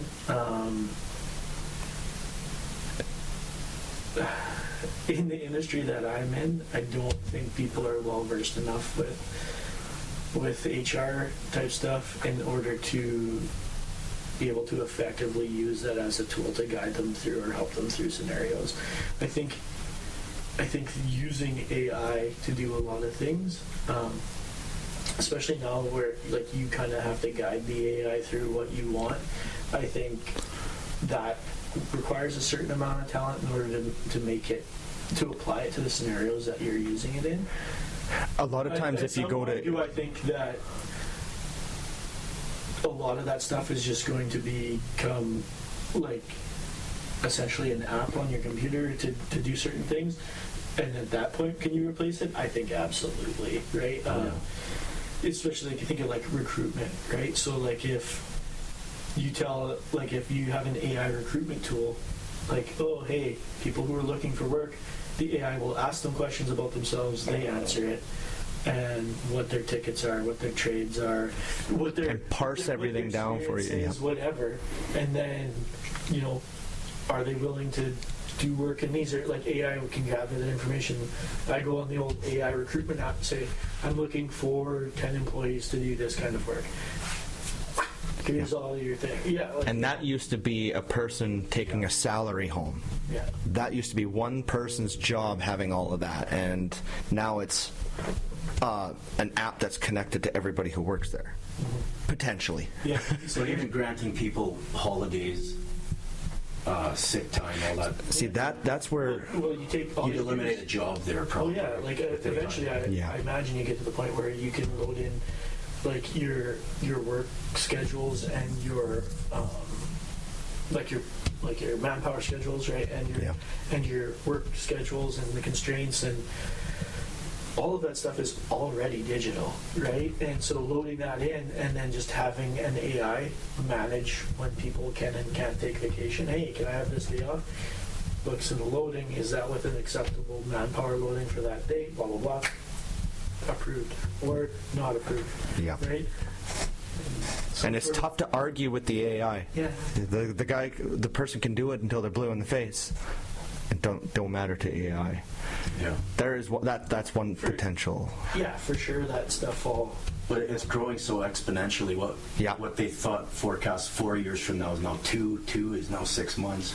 And it's exponential growth that can't be predicted. Like it's Exactly. there's a curve to it that, I mean, I feel like people are going to try and predict it, and we're like, that's what we do. We try and predict, but it's so unpredictable. Who knows where it's going to go? What we're talking about right now and concerns that I might have with AI, even though I think it's fantastic, but I do like. That's what made me think about asking about if AI, there's that threat of instigating a nuclear war, humans aside, this thing will take it upon itself to. But would it recognize that the end of humans would also potentially be the end of it? Well, I don't like. I think we're getting Because we a still little will always. science fiction-y, Yep, right? When yep. we start getting into those realms, and like for what it is right now, like AI, it's not Skynet, right? Like it's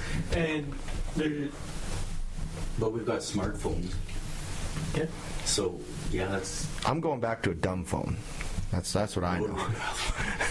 I guess I mean like in order for an AI to be able to launch a nuclear missile, it would have to have access into that, right? So do I think, like, there's definitely steps that can be taken, like, to have those be self-contained systems, for example, right? Where At some point, there's there service, is no, though. huh? Like AI could never survive without humans, though, because at some point there's like. Yeah, but I just mean, like, so take your nuclear silo, right? You disconnect it from the network, so it's a standalone unit, right?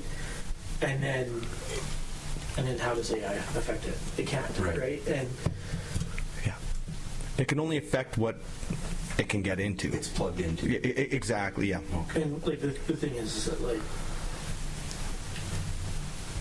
yeah, I guess everybody who's going to be using AI to get into and hack into those things to try to do bad shit, the other side's going to have AI that's setting up things to prevent. It's.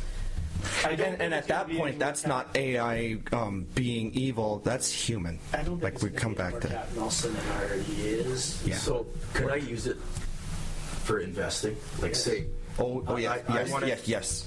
It and can up be to very. the second, I want to invest in everything that Nancy Pelosi is investing in.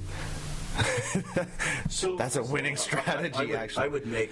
The trick is, though, is that she's investing while it's still good, well, and then influencing it to be a worse but deal. If I were to jump on those But, yeah. coattails with Yeah, AI yeah. right away, and whatever she invests in, I want to invest maybe 10 cents on. There has to be a or value 1 to cent it, on the dollar. for sure. But like, yeah, so it would have to do a couple things. So one, the AI would have to have some way of knowing what she's investing in, right? So like, you got to remember, a lot of the AI just comes from collective knowledge, right? So it being able to tell you exactly what it is, what it is she's investing in, and then like having to set something up so that it would alert you if ever a trade was made by her. Like it's a little bit. That's a little bit, but like as far as, well, you see here, he's already got something up. So then that's what it is. It's the algorithmic. So even- right? even so it's analyzing Right. Trends and market patterns and doing all that. And so giving you, having to do that, it'll take the best having percentage all the does time. that, having a computer program that So it's, Kinda learns and I'm over just time. using her as an example. I could use Trudeau or Polyev or Jagmeet for that. well, you would. But she's so egregious that like that's the one Yeah. that sticks out. And so the thing is, you wouldn't even do it based on, hey, what's that person doing? Because you would just have to evaluate the entire. The whole, it's going to look at the whole landscape, evaluate, and pick what it best thinks is going to. So it would grow. make mistakes, though. For sure, because it's gonna play the percentages. Anytime you're with an algorithm, If you have the best investing AI algorithm there is, it's telling you this is going to be the thing, and there's somebody else's AI is going to be betting against your AI, or you know what I mean? Like, yeah. because if everybody's AI is doing the same thing, then it's going to manipulate the market a certain way, right? And then, so yeah, you can be better. There's no perfect, right? Because then somebody else's AI sees the market being manipulated a certain way and can, oh, well, we can do this, and then like, Yeah. It'd be a slippery slope before it went so far to the right side, like I say right side, but like so far to one side that how do you even recover at that point? I'm really curious about these questions. I'm glad we're getting some insight on this. The AI conversation, it's insanity. Who knows where it's going to go? yeah, it's And like you say, there's so many positives. It's always, everything's always abused at some point. yeah. See, like, and to me, right? Like, obviously, yeah, this is great. Like splitting the atom, right? It was, nuclear power plants can supply so much clean energy. And, then you got your abuse side, the weapons, of course. Do you think eventually we're going to go back to using more nuclear? Yeah, I was actually listening to a thing about this yesterday, and it had to do with so they're talking about the U.S. And basically their projections on the requirements for their power grid, And so like basically the percentage increase that they predicted they would need year over year. So it's like saying, going from 2023 or 2022 to 2023, predicting a 3% uptick in use of the power grid. Well, it ended up being like 4.5%, right? And the year before it was supposed to be 4%, it ended up being 6%. And so, like, basically they're seeing a 50%.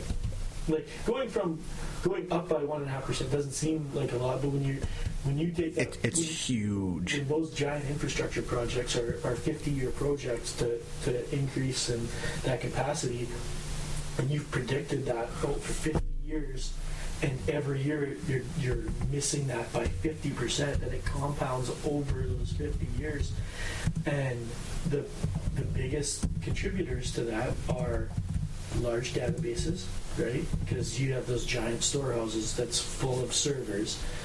The amount of energy they take, plus the amount of energy that's required to cool those places, right? And so that's a huge one. Crypto mining is another huge one still. And then obviously with AI requires tons of servers, right? Even Bill Maher had said that Bitcoin uses more power than the whole state of New York. Oh, there's power consumption in mining, man. Well, you think of like how, even just think of like how people do it, right? You think of like how much power you draw like in this room, right? Like 200 watts, 50 watts, 100 watts. You start adding it up. Right? You think of like everything running in your house. I just looked it up in Saskatchewan. We've only got 5437 megawatts to go around, and like when you think about like a facility maybe has two 350 watt generators there, or 350 megawatt generators, and one's on standby. Like they're only pumping out that much per place, or like I just threw out a number. Forgive me, like these that smaller number. modular nuclear plants that could power up roughly 220,000 homes. We should already have a couple of those in Saskatchewan. We're so far. Yeah, but nuclear waste is icky, Reg. We can't think about nuclear waste. But yeah, so what I was saying is, what a lot of companies are already doing in the States, the Amazons, the Googles, in order to, essentially separate themselves from the U.S. power grid. Because you have like rolling blackouts or brownouts or whatever you want to call it. Like if you're a multi-billion-dollar business, you lose 2 or 3 days, like huge money, right? Yeah. So they're already in the works of the small-scale nuclear reactors just to power these buildings. Because that's the other thing is like as the technology gets better, like. Before, everybody wanted those databases and those servers in a city somewhere, right? Because they wanted them closer, so they had faster, lower latency and stuff between their servers and wherever they're supplying. But now with fiber optic and also with so much stuff being cloud-based, right? Yeah. It doesn't matter where it is. So what do? You go where the land is cheaper, right? So you go out. Where is it cheaper? Where nothing is. You go out to your flyover states, right? Yeah. And buy up a big parcel of land and put up giant fucking facilities. Energy farms, yeah. Well, that is essentially energy farms. Yes, you put up this giant facility. Well, that just is going to be just giant server rooms and stuff. And you put solar panels over the entire roof of these giant buildings, and you put a little nuclear generator out there to power it itself, and You believe in solar? It's got its place. Solar is a perfectly fine supplemental source of power. Right. You said it perfectly. Of course I did. Supplemental. When as soon as you said that, as the be all end all, never, not a hope, not a prayer, but I'm still not completely sold on the fact that in the long run it's better for the environment with all of the manufacturing, and not just the manufacturing but the disposal side, right? It's the same thing with any, like with batteries, right? We just went from mining oil to mining minerals, and there is no It's one bad for the other. Like, It's what it is it's moving the bad out of your backyard, so that you can Shuffling. give yourself the illusion of being greener. So yeah, instead of mining and drilling for oil in Canada, where we have very strict regulations, we're going to send that over to Africa, Yeah. where they don't have those regulations and where it's going to not be done in an environmentally sensitive way. But look at how good we are over here for not being the way they are there. And even if it's a net loss for the globe, it's a net win for us, because we can give ourselves a pat on the back now. And look at my house. Don't go into that Virtue room. signal. It is, yeah. Look at my beautiful house, but don't go into that room. Yeah. Keep that door closed. Which- That's what it is. Like, it's, Which doesn't make sense with China bringing on so many coal plants that we slap ourselves with a carbon tax. I think China's making all of their moves. Every move that China's making for a long period of time is to really, so that the world relies on them. They want world. I think they basically own a good chunk of Africa now. But anyway, so back to the solar thing. So like, yeah, I think solar is fantastic for certain things.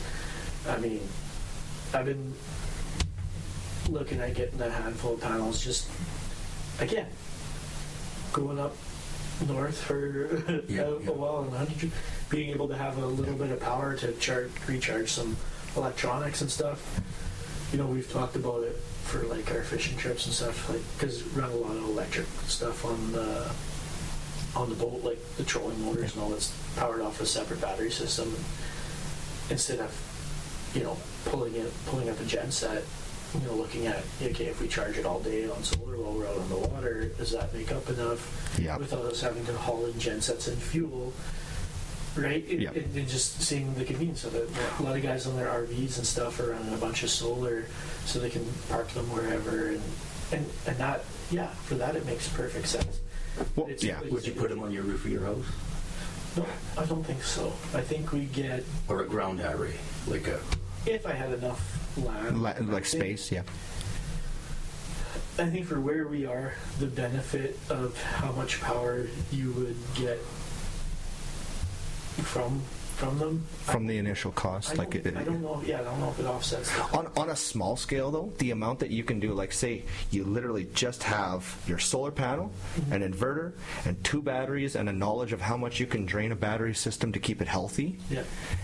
Literally just that stuff, and that's on a small scale. You can do a bunch of stuff with that. Like personally, with just 2 12-volt batteries, a solar panel, and an inverter, I'd be able to operate a small traveling silent DJ setup for, like, say, weddings. Yeah. Park it inside the bush and like hide, and because like that's what I do. Yeah. And like I'm literally going to build one, a little traveling thing just out of that. Yeah, and I guess so. Like for me, it, like in that scenario too, it's kind of the convenience thing, right? 'Cause Yeah. you could do that like without, you know, without batteries and stuff. You could get a little like whisper quiet gen set and a bit of fuel, and probably do it for roughly the same price. But it's a But imagine you're hunting in a blind or something, and maybe you just need that silent power. yeah. Not quiet power. You need silent power. Well, and that's, like Where even though the hum of an overworked inverter is too much. yeah, it's So again, I think it has its applications. Yeah. I don't. For the amount of power it would take to run my house and like get off the grid and do whatever, and then also knowing that just myself, how much I spend doing things during the non-light hours in the day, Yeah. right? Knowing that I would still have to be connected to the grid, especially in the winter, like just the amount of snow we get, the lack of sunlight. I don't think there's a benefit to it. But like I said, having a handful of them where I can utilize them during the summer months for different activities, where I can make things easier. Yeah. have you guys ever looked into geothermal? Like I know the word, but I kind of know the process, but I've never looked into it. It's fine. I think it only warms your house up a certain Yeah, you degree. don't. And, yeah. Mike's got it in his place. Eh? Yeah, like I just Like, don't. It seemed to be taken off. I've never looked into the It's process. expensive. I've heard. And it's a lot of upfront Like costs. minimum, you're looking at $35,000 to start thinking about geothermal. Is what I got told. And again, it's a baseline thing to help reduce the amount that. So like if you're somewhere where you can get a natural gas hookup, I don't think it's fucking worth it, Yeah. right? But if you're out in like where Mike is, he's like so say you got an acreage out in kind of middle of nowhere, you're going to be relying on like a propane furnace and doing that kind of thing. Having geothermal will really reduce the amount of right. And because the other thing is geothermal cools too, right? So it'll help in the summer as well. It just kind of helps keep that Regulates Yeah. like home spaces, right? yeah. Kind of keeps things. It gives you that level baseline, so you don't have to rely on other stuff as much. And in that scenario where it's like, okay, we don't have to run the furnace as hard or as much in the winter. And not only is that cutting down costs, but it's cutting down having to have propane deliveries and all these other things that have to happen. Because what if you get snowed in for a week, right? Now you worry about it. Well, at least you have a baseline, right? So the house isn't going to freeze. Exactly. Yeah. Yep. That's a very good point. You know, and you can stretch other things out more. So in those kind of sense, and like especially if you want to do like a heated driveway or a heated shop, where it's like, you know what, the shop is okay at 5 degrees in the wintertime, you know? Yeah. And because trying to air heat a 60 by 100 shop is going to cost you a fucking fortune. Yep. So, you know what? Do the geothermal, put it in. Take advantage of the run it planet. around. Yeah. You know, then it Yeah. starts making more sense. So again, an application for each thing, right? And anybody who ever says that one thing is the end-all be-all solution to something is wrong. It's almost always a combo.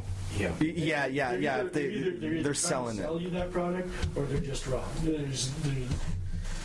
Or I guess they've been sold on it themselves. But that goes back to they're just wrong. Yeah. Like, now they're just wrong again. Yeah, it's So wind is a supplement. yeah. Worth it? Once again, I think a combo of everything is probably the. Vertical axis, would a vertical axis be more efficient than horizontal axis? I don't think so. I think I definitely think it's probably more dangerous too. But I don't. I think Let's the make one and engineers see. that design those systems are smart enough that if that was the case, that's what we'd see. Let's make one and You see know, though, like because it sounds cool to me. I like Again, that. with the wind, like you have these giant, like people really underestimate the size of those windmills. So exactly. They're huge, and as far as what the lifespan is on them, what the decommissioning is on them, the resources that you have to put into them during their operation, is it cost effective, or is it just companies doing it to say that they're doing it? Like, here's the thing, is if all of a sudden all of these things were so cost effective that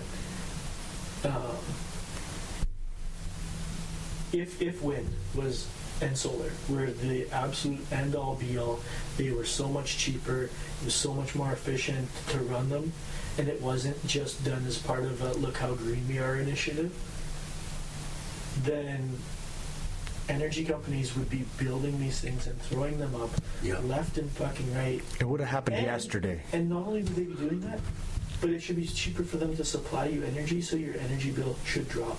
When's the last fucking time your energy bill went down? They can go down. You know what I mean? So to say that, oh yeah, this is cheaper, but I don't believe it, because where's you can say Where's it all the you pudding? want, but yeah, where's the? It's not actually happening, right? Yeah. Proof is in the pudding. There is no actual. Like, the bills go up every month, right? And year over year, things become more expensive. If it was so much cheaper, why isn't it getting cheaper? And So I bought these little, they're called power savers on Amazon. I plugged it into the wall, and I started saving $20 a month right off the bat, and I didn't change anything, my power usage at all. These small little capacitors, you plug it into the wall.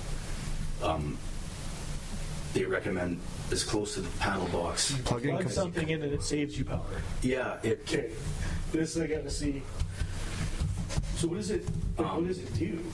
I think it slows the power movement down, and it's supposed to be kind of a protection for your bigger appliances. And yeah, my average savings was about. Could that slowly ruin your appliances though? Because if it's a I noticed they don't make capacitor, as much noise. Yeah. So What you're that's- doing- So that's all it's doing is affecting you're affecting your resistance essentially to change the formula of your electrical. like Yeah, you're putting another form of resistance in there, which. I mean, you I could think- see that it would. Which would you think would make things more inefficient? Adding another thing in line that's going to. Because it's just going to choke off. Produce vibration and heat, and as a byproduct, is going to make things more. Well, now I'm going to be looking this up because because using your stuff less that month. No. No, this is it. The first few months it was like 35 average, and then it seems to have leveled out. leveled out at $20 a month less power. My appliances don't make as much noise as they used to since I plugged them in. Well, that's the thing. Like, because if you got like 1,000-watt blender, right? So it's choking off the power that the blender's trying to pull. Yeah. So Yeah, the thing no, is, if no, you're so- running the blender for the same amount of time, then Is it harmful to have these things? That I couldn't It's a tell you, small but capacitor. I don't. I want to say no because I just think of it this way. So think of your blender. I know I posed the question that could it ruin it, but that was just me thinking out loud. Underpowering it. I don't- It depends on the thing. Like I would like with a toaster oven. Sound wise, I do know that that's the biggest killer is underpowered, but that we're not talking. But I haven't had any problems with any of my appliances. But I I've guess- had these plugged in for. I had one plugged in for a little over a year, and I just recently plugged another one in, just to experiment. Because if you have one plugged in on each side of the panel, you know what I mean? It's supposed to maximize your savings. Yeah. So to me, all that it's doing is limiting the power draw during high. You're quite literally just drawing like nothing else has changed, and you're just drawing less power from. Yeah, and I think so. Like to put it in terms of like I said, like go back to the blender. So you get 1,000-watt blender, and if you got to run that thing for 5 minutes to blend something, you plug this thing in, you run it for 5 minutes. It's only pulling 800 watts now because it's been throttled back, and you run it for 5 minutes to blend the same thing. Is it a power savings? Yes.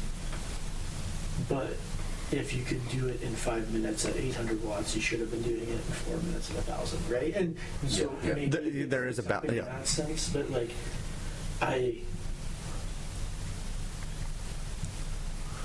Because there is a give and there's such a give and makes that loop, so you're just slowing that loop. Not slowing it, but you're adding resistance. You're throttling it, yeah. Yeah. But so at the same time, though, right? It's like so say in the example of a light, right? So if you're throttling the electricity that's going to your 100-watt light bulb, is it going to save you money? Yes, because the light bulb's not going to be shining as bright or producing as much heat.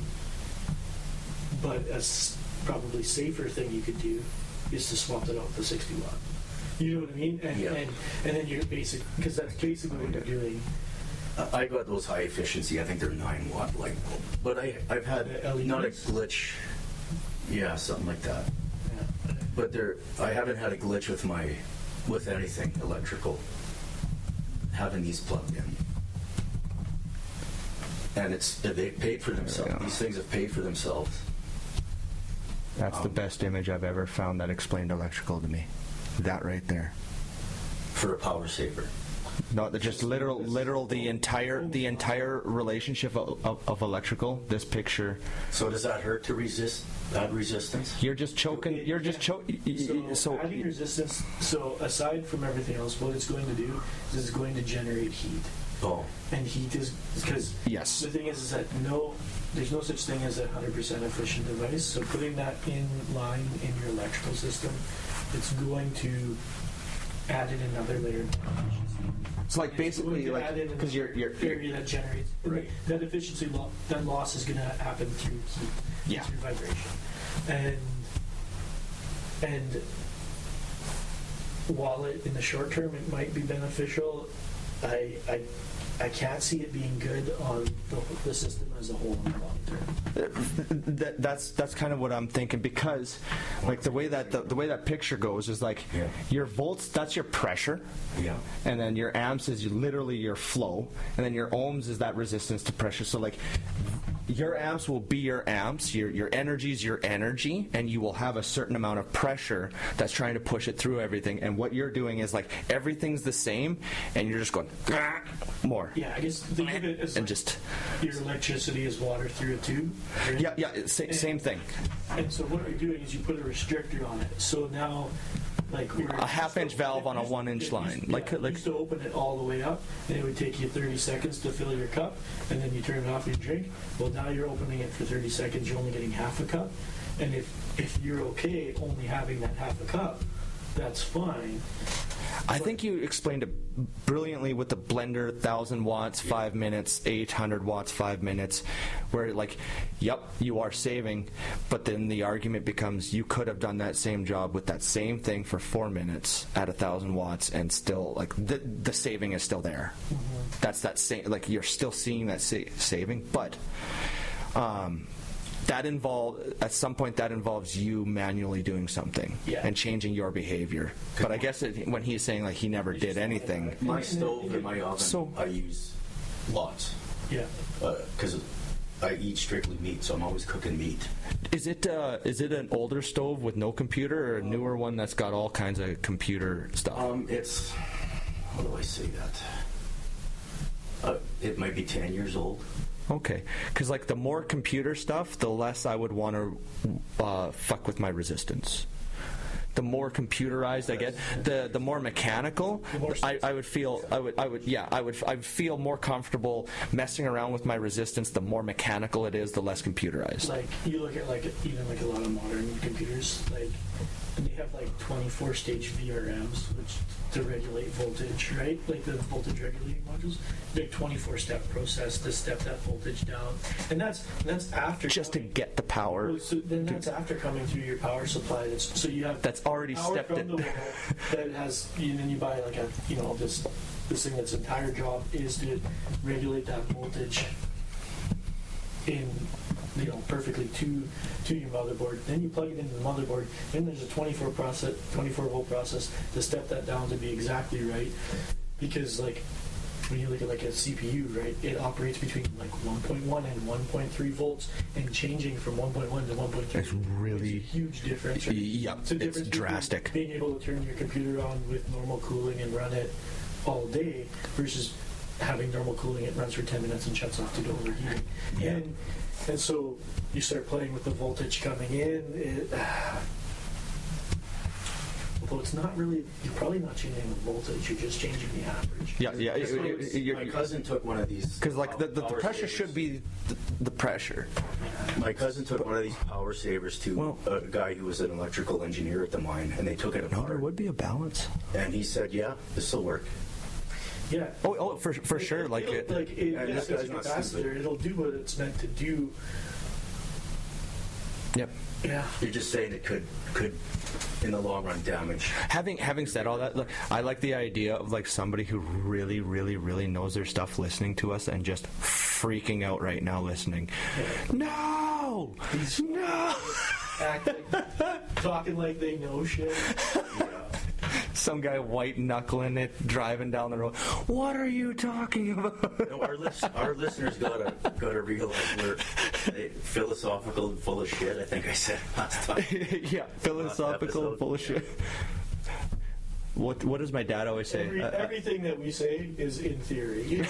And that theory... They were just three guys. Most of the time, I'm just as surprised as everyone else at what just came out of my mouth. A lot of times, I'm running it through the filter as it's going through. Like I'm assessing what I just said as I'm saying it, and sometimes I'm like, oh, that one was a miss. So yeah, it happens. I'm just glad I have the perfect face for radio. Well, having said that, do you guys feel like we solved a few of the world's problems? we are at a really good time. We're at 3 hours and 25 minutes. So wow. we did good. We did good today. Put some work in. No, I think with that, I definitely have a podcast to edit. I'm realizing how much editing goes into a podcast that's not even really edited. Yeah. And then I'm starting to... You're thinking about how much an extra hour is going to cost you down the road, so like, hey... Nope, not really. We're going to get corporate advertising. Save it for the next one. Speaking of that, though, if you're game for it, we definitely would love to have you. I know I'd love to have you on. Like this was great. This is our best one. Within a couple minutes, once again, we settled in, and like it was just... Yeah. No, it's good to have perspective from a young guy who's... You're a pretty intelligent man for a young guy. Yeah, well, I sure enjoyed this episode. So. I like to talk and don't mind having people listen to me. So it's... I think I might have used the word stimulating with him. It's like you've always been a very, very stimulating friend. Like chatting with you stimulates my brain. Yeah, I feel activated. I'm engaged. So like that's yeah. It's a great compliment. It is. Yeah, no, it was a good time. Yeah, come back again. For sure. Yeah, no, well, with that said, I'll stop the podcast, and thank you, everyone, for listening, and thank you once again, Jeremy, for coming by, man. Yeah, thanks, guys.